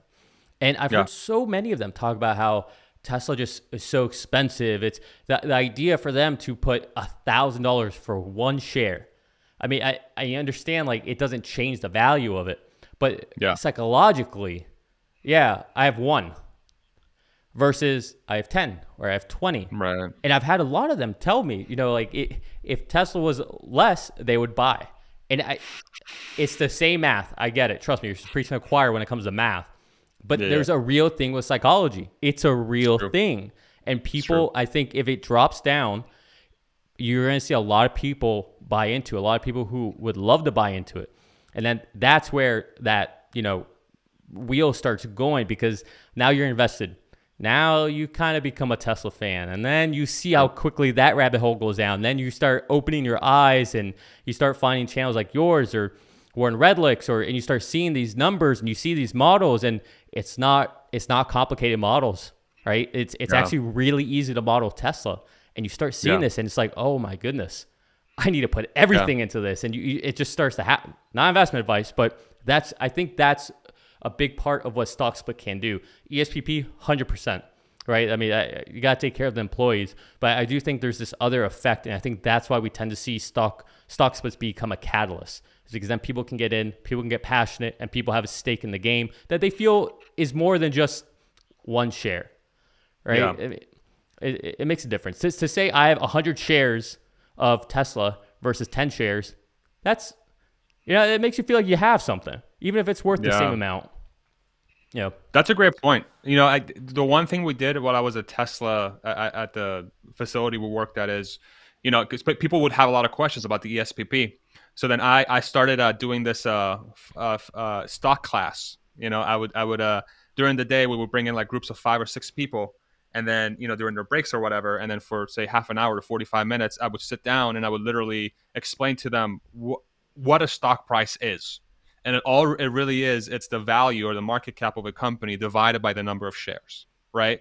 And so I really, and I was 80 to 90% of those people, I would almost say every single one of them. Like if you take the whole population of the warehouse that I worked at, I would say 95% plus of those people didn't understand the correlation between stock price and market cap. Mm-hmm. They would literally take stock price and they would compare it to a different company. So say Apple is like 150, or I don't even follow the price, but 150, $200, and then it would look at Tesla and it's $1,000. Say they would say, oh, Tesla is worth 5 times more than Apple, but Apple sells a billion phones a year or whatever. Why is Tesla valued so much? I'm like, well, that's not really that number you want to look at. The number you want to look at is the market cap. The market cap is the value, the actual value of the company, and then the share price is the division of that market cap. It's like that, how that pie is broken out. And like people were like, whoa, that blew my Yeah. mind. And then back in those days, Tesla market cap was like 50 billion. 60 billion. And the thing I would love to do is I would take the Tesla market cap and I would compare it to the Apple market cap at the time. I think Apple was like 1.5 billion or close to 2 billion or something. I was like, Tesla is worth 50 billion or a trillion. Trillion. Yeah. Yeah, 50 billion for Tesla, and Apple is worth 1.5 trillion or almost 2 trillion. Do you think Tesla will eventually be as big as Apple? Right? Like, do that thought exercise in the next 10 years. And a lot of them would say, you know what? It could be if everybody, like, if say a bunch of people buy Teslas and they become as big as Volkswagen and this full self driving works, it could be. I'm like, okay, cool. So if that's the case, how much money will you make on Tesla if it becomes Apple's valuation? Okay, so 2 billion or 2 trillion, 50. Okay, so that's like, wow, that's like, whatever that math is, Yeah. 40x, whatever it is. Like, oh wow, okay, cool, now I get it, right? And that's what got their wheels turning. So it was fascinating to see, and I wish more people. You're 100% right. There is a significant percentage of the population that doesn't quite understand what a valuation is in the stock market. Like, what is an actual valuation of a stock, and how much it's worth versus its peers. I wish there was more education around it, but that's why your channel Yeah. exists, right? And that's why No, other yeah. channel exists. No, that's a great point. I mean, I have there's a couple people who are like my mentees, and inevitably, it's kind of hard not to talk about some things that just naturally come up. And so investing Yeah. tends to come up. And yeah, as you were speaking, I was thinking, what would be a good way to just represent market cap versus stock price would be to get 100 $1 bills, and then to get 10 $10 bills, and then get five $20 bills, and say which one is more expensive, Right. right? That Exactly. it's irrelevant, right? It's the market cap that matters, to your point. And I can split this up in any way, but the market cap was what that's yeah, that's a yeah. I think I'm That's gonna exactly right. use that next time I talk to someone about that. But yeah, Good. I think it's a that's going to great be point. very impactful. It's going to be Yeah, very impactful. it is because I mean, again, you can feel like you got more money because you have 100 singles than a Right. $100 bill, but you don't. But I can Yeah. understand the One's feeling. going to incentivize you to go to the strip club. The other one's Yeah, going to incentivize you to not. Right. You know. yeah, yeah. Yeah. You're Uh, 100% right though. I think that's going to be very impactful. I think sort of looking at it that way is exactly right. no. It's exactly right. It's going to drive home the message really, really well. Do do you have any? So obviously we saw those 10Ks come out, and Investor Day or analyst day, shareholder meeting has been announced. Do you have any thoughts on what might be discussed or any extra things that might be talked about there? I think Elon's new compensation plan will probably be released around that time. I think one of my theories is that the board and Elon, like, and I think it's somehow tied to Master Plan Part Three. Mm. So I think Master Plan Part Three and his compensation package, his new Ah, one, are somehow going to be intertwined. You that's a know, good point. because That's a good Elon, point. I think what the board is waiting for Elon is like, okay, Elon, like we want to, I think this year he's done with his existing. He's going to hit every tranche basically, Yeah. and he's going to need a new compensation plan. And the board's probably like, Elon, we need to know what your vision is so that we can sit down and compensate you for it, right? Like, help us understand where you're taking this, and let us put the carrots in front of you so that you have some sort of incentive to hit them, right? So I think that's what Master Plan Part Three is. And then once Elon finishes Master Plan Part Three, he's gonna, before he gives it to the public, he's gonna give it to the board, and the board are gonna look at it, and they're gonna be like, okay, cool. So mining or whatever the hell the Master Plan Part Three is going to be. They're going to set some goals for him for the next 5 to 10 years, and then all that entire thing is going to be released at the investor at the June investor thing. I think that's my theory. It just makes sense. It makes sense. He's already talked about Master Plan Part Three, that he's working on it, and he needs a compensation plan for that Master Plan Part Three to come to fruition. So Yeah. that's No, that's my theory. that's a great point. I mean, without the master plan, how can you create his compensation? Because Right. they're directly tied, right? So, Exactly. I honestly, the way they structured his incentive plan was just it was genius. I mean, Yeah. and anyone who would have known what they were looking for would have known. Which kind of takes me back to the Q1 earnings call when he talked about Optimus. He said, if you're listening carefully, he's pretty much saying like, I'm telling you right now, this can be really big, and Yeah. it's when you have the guy who's been just predicting the future and making it reality, predicting future and making it reality. It's like, okay, here's this guy just blatantly, as bluntly as possible, telling you, Yep. listen carefully. I'm telling you how to listen. I'm telling you when to Yeah. listen right Yeah. now. I can't make this any more obvious for any of you. Yeah. It's It's happening, bro. yeah, Yeah. yeah. Do do you Exactly. do you have FSD beta? I do. What are your thoughts on FSD beta? Yeah. So I had it as an employee. I had the version before it went out to the rest, like to the public. So I was driving it pretty early on. And it's improved dramatically.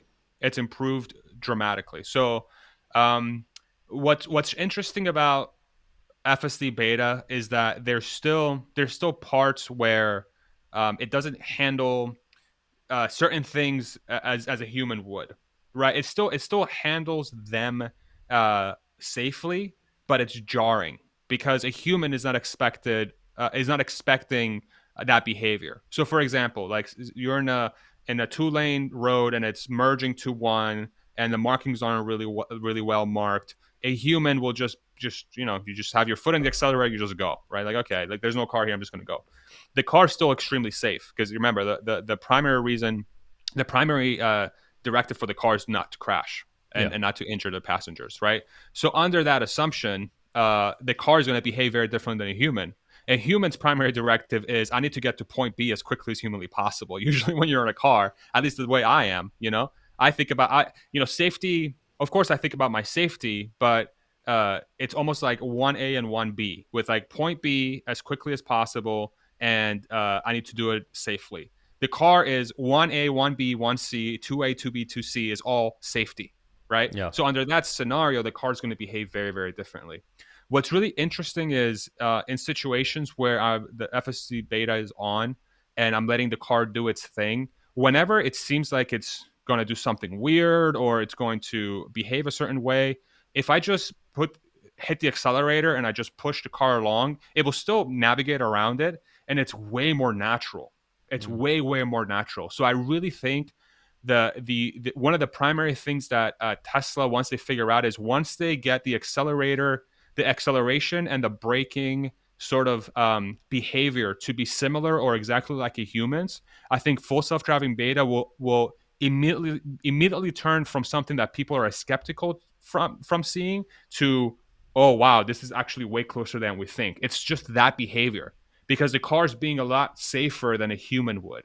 Um, Gotcha. and anybody who has FSD beta, I would encourage them to do the same thing. Like, there's a lot of videos online of people, right or wrong, and I'm glad that there's a lot of coverage, but you can see the car being really slow, really cautious, or doing something really stupid almost in a scenario where it's just standing there or it's going really, really slowly.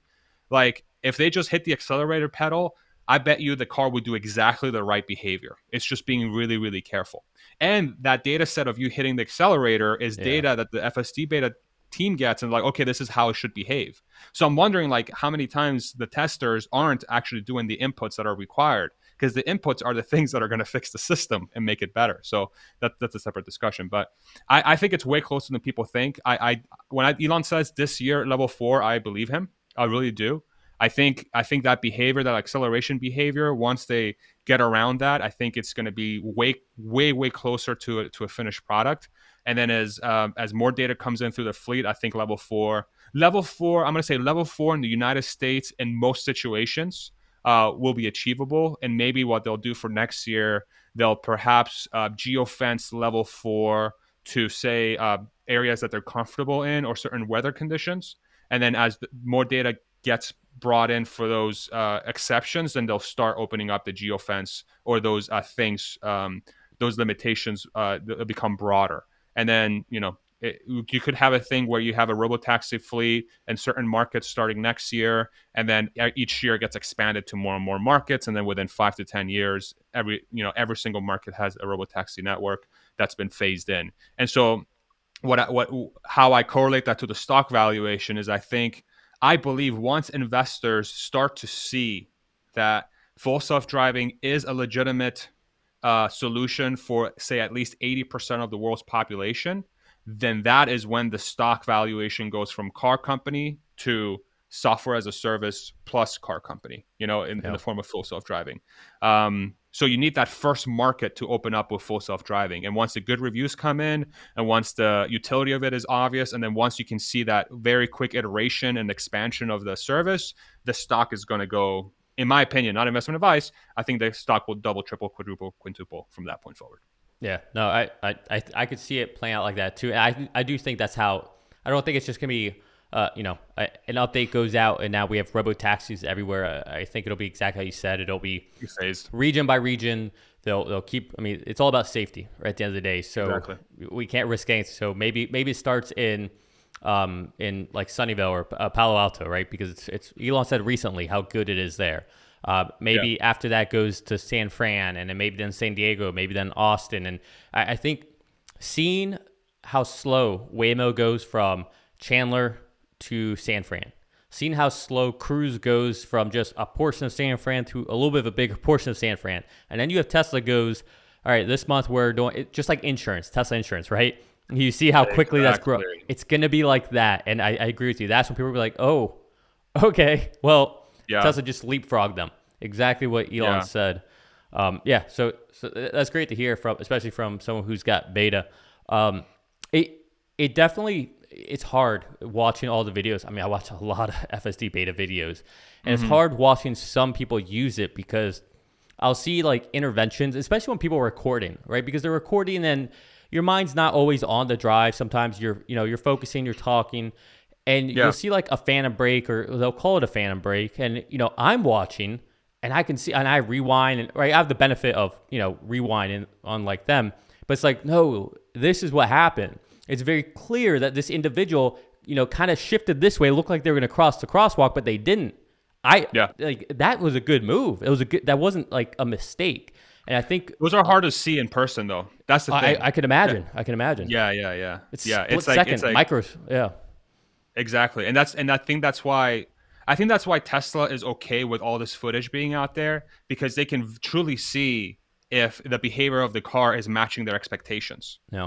If their expectation is to do that kind of behavior because they have a certain parameter built in that takes safety into account, that they can be like, it's not that the system isn't working correctly, is that the system is working exactly how it should, but now they have to make it more human-like, or at least Mm-hmm. something that guarantees that the person will have a good experience from point A to point B, right? Yeah. So it becomes a much different discussion. Whereas, humans driving is such a personal thing, I feel like, and that's It another is. like another thing that people have to get used to, I think, at some point, is that humans drive in a very specific way. And I know I'm not going to name any names, but I have certain friends that when I get into a car with them, I'm like, oh crap, I should drive, like, Yeah.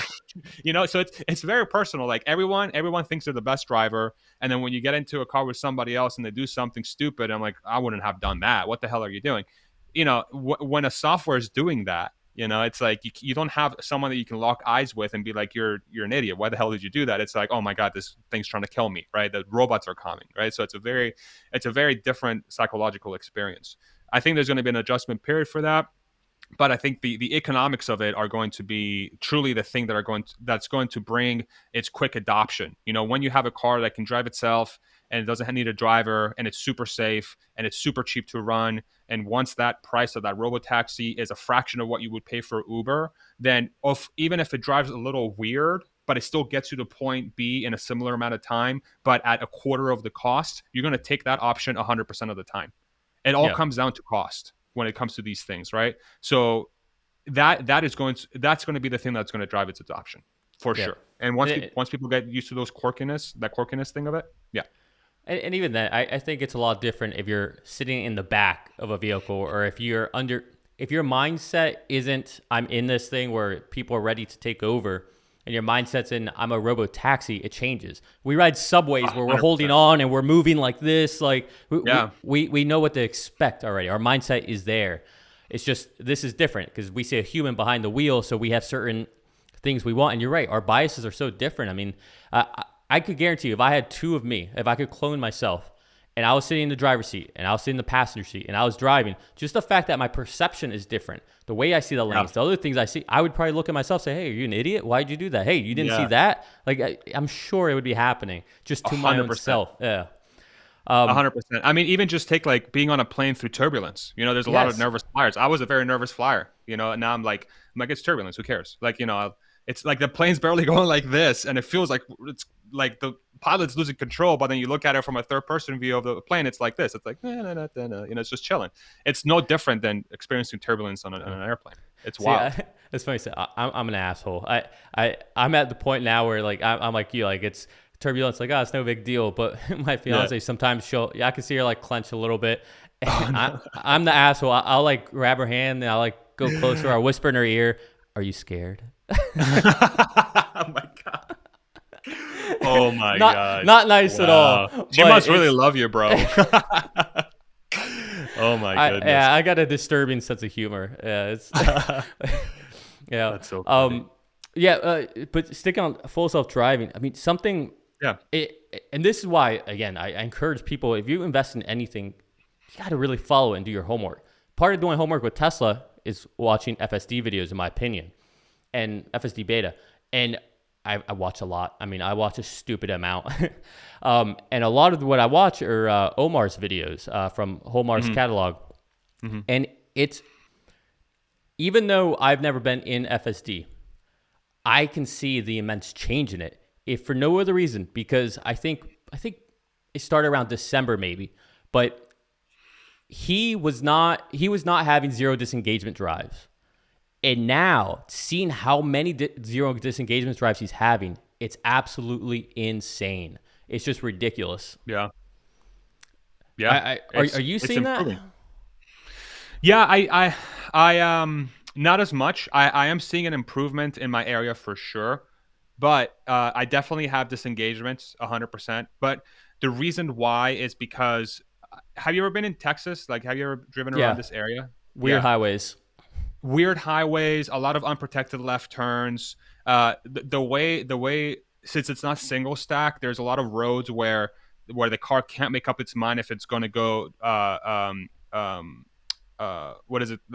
Full self driving or the other one, navigate on autopilot. So it's switching between those two, and it can't figure out which one it wants. And navigate on autopilot is not nearly as good as full self driving from a behavior perspective Mm. and predictive sort of things. Like it's always in the wrong lane. It's a mess. So full self driving, so it can't decide. So I can't even run full self driving in the full thing. And then the roads here are very different from the ones in California, and there's a lot of places where the markings are like they are confusing to a human. Like I'm like, what the hell am I supposed to do here? Like I don't even know what the hell I'm supposed to do here. So there's that. There's also that level. But I've seen very good improvement. So like if the road is marked even relatively well, I don't have to do anything. It just behaves correctly 100% of the time. Almost, I would say 99.9% of the time.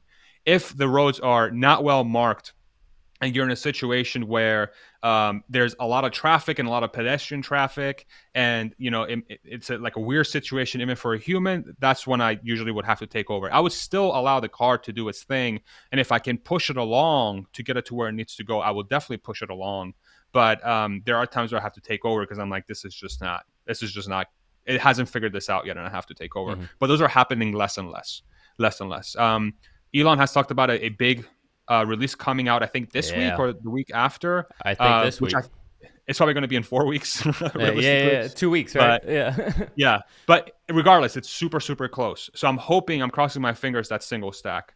And if that's single stack with whatever improvements they have in the full self driving module that they've made, man, I'm hoping like as soon as that comes out, I'm gonna go out there. Single stack comes out, I'm just gonna do a bunch of drives with it and see how it behaves. Because ultimately, I think if that behaves even say relatively well, then the runway for full self driving being complete this year becomes very clear, Hmm. and like feature complete for this year rather becomes very clear. So I'm very excited to see that. I'm crossing my fingers it's single stack this week or next week or whatever, because I think Yeah. that's going to be a game changer, especially It for my area. yeah. It seems like it might be, or even if it's not, whatever it is. I mean, he said it's a big one, right? I mean, he said it's a big Mm-hmm. release, and we've seen since we've really been seeing it since what, last quarter, when they first talked about, or that was the first time we really got the sense that they're confident about FSD this year. Yeah, And then, I mean, it wasn't just Elon, right? You heard Drew, you heard Zach talking about it. And then yeah, this quarter, I mean, not only did they double down on it, they talked about being in volume production for robo taxis by 2024.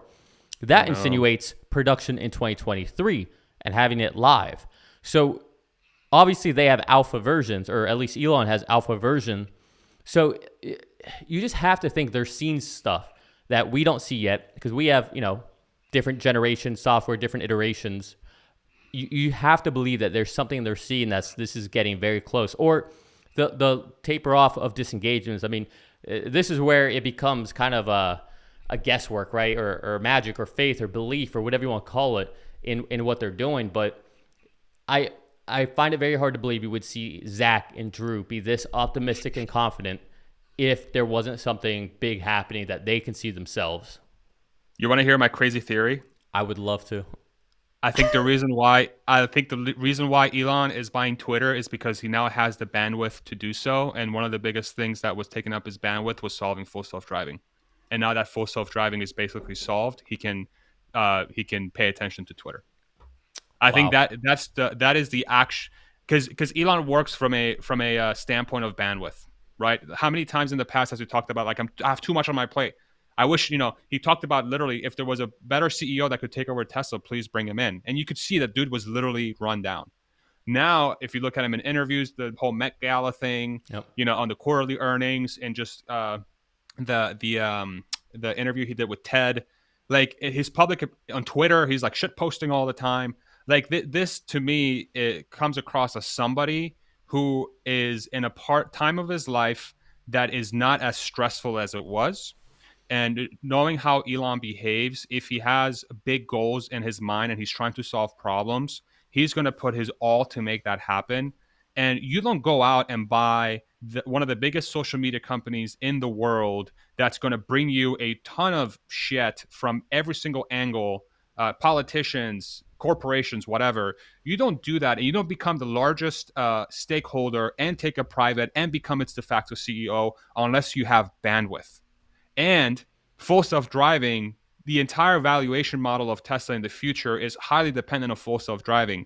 So why in the hell would you distract yourself with Twitter unless you're confident that the things that you're working on are going to get done? Right. So him buying Twitter to me is a direct indication that full self driving is going to be solved. Can, That's my crazy theory. can I add to that theory? Yeah.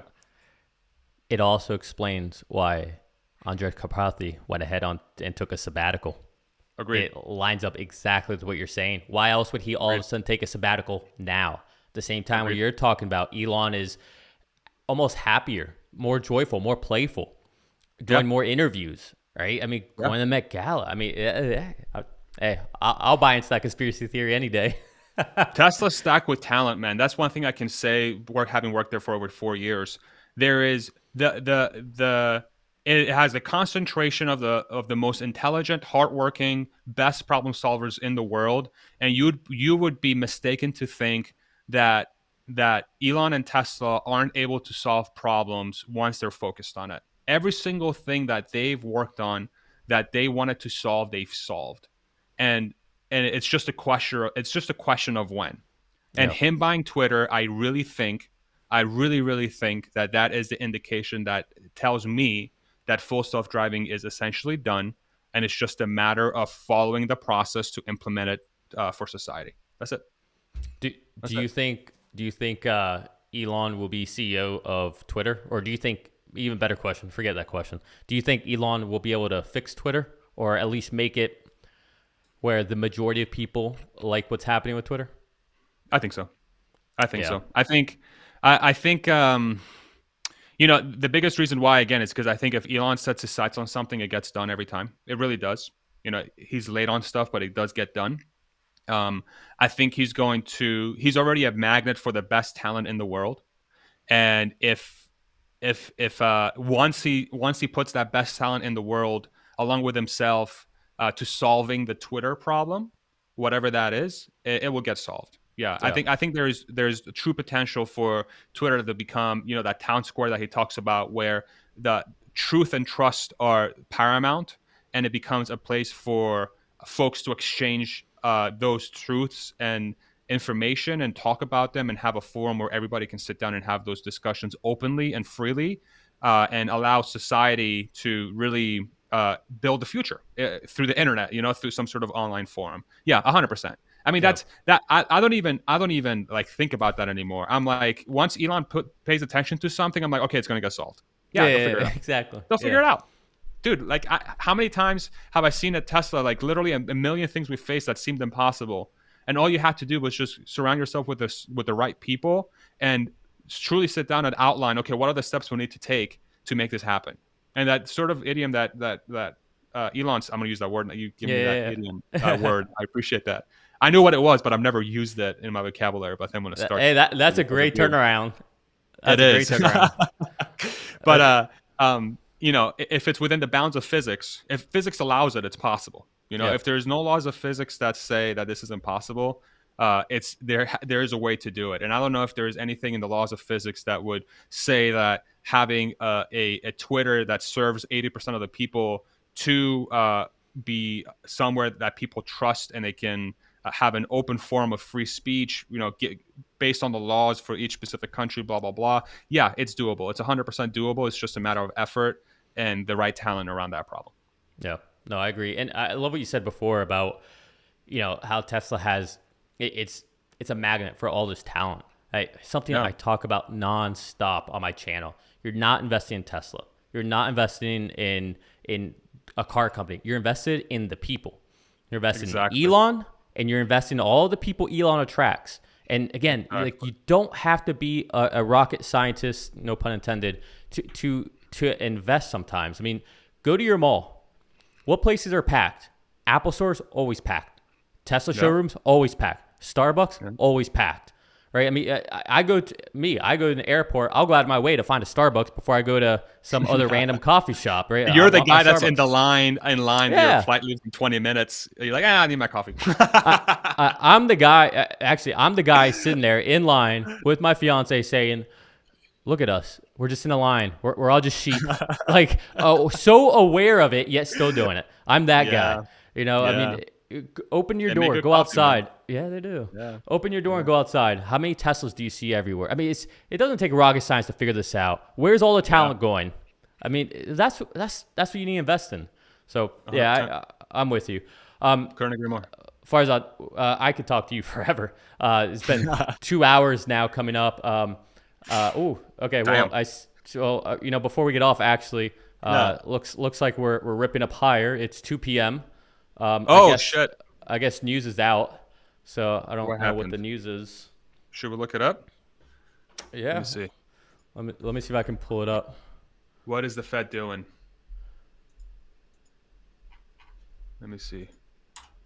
I feel like does Twitter on desktop? I feel like it never gives me the notifications right away. It's a pain in the ass. Here we go. Fed raises rates by 0.5 percentage point, the biggest hike in 2 Okay. decades. I guess I can share my screen. Is that still was the market baking in 75?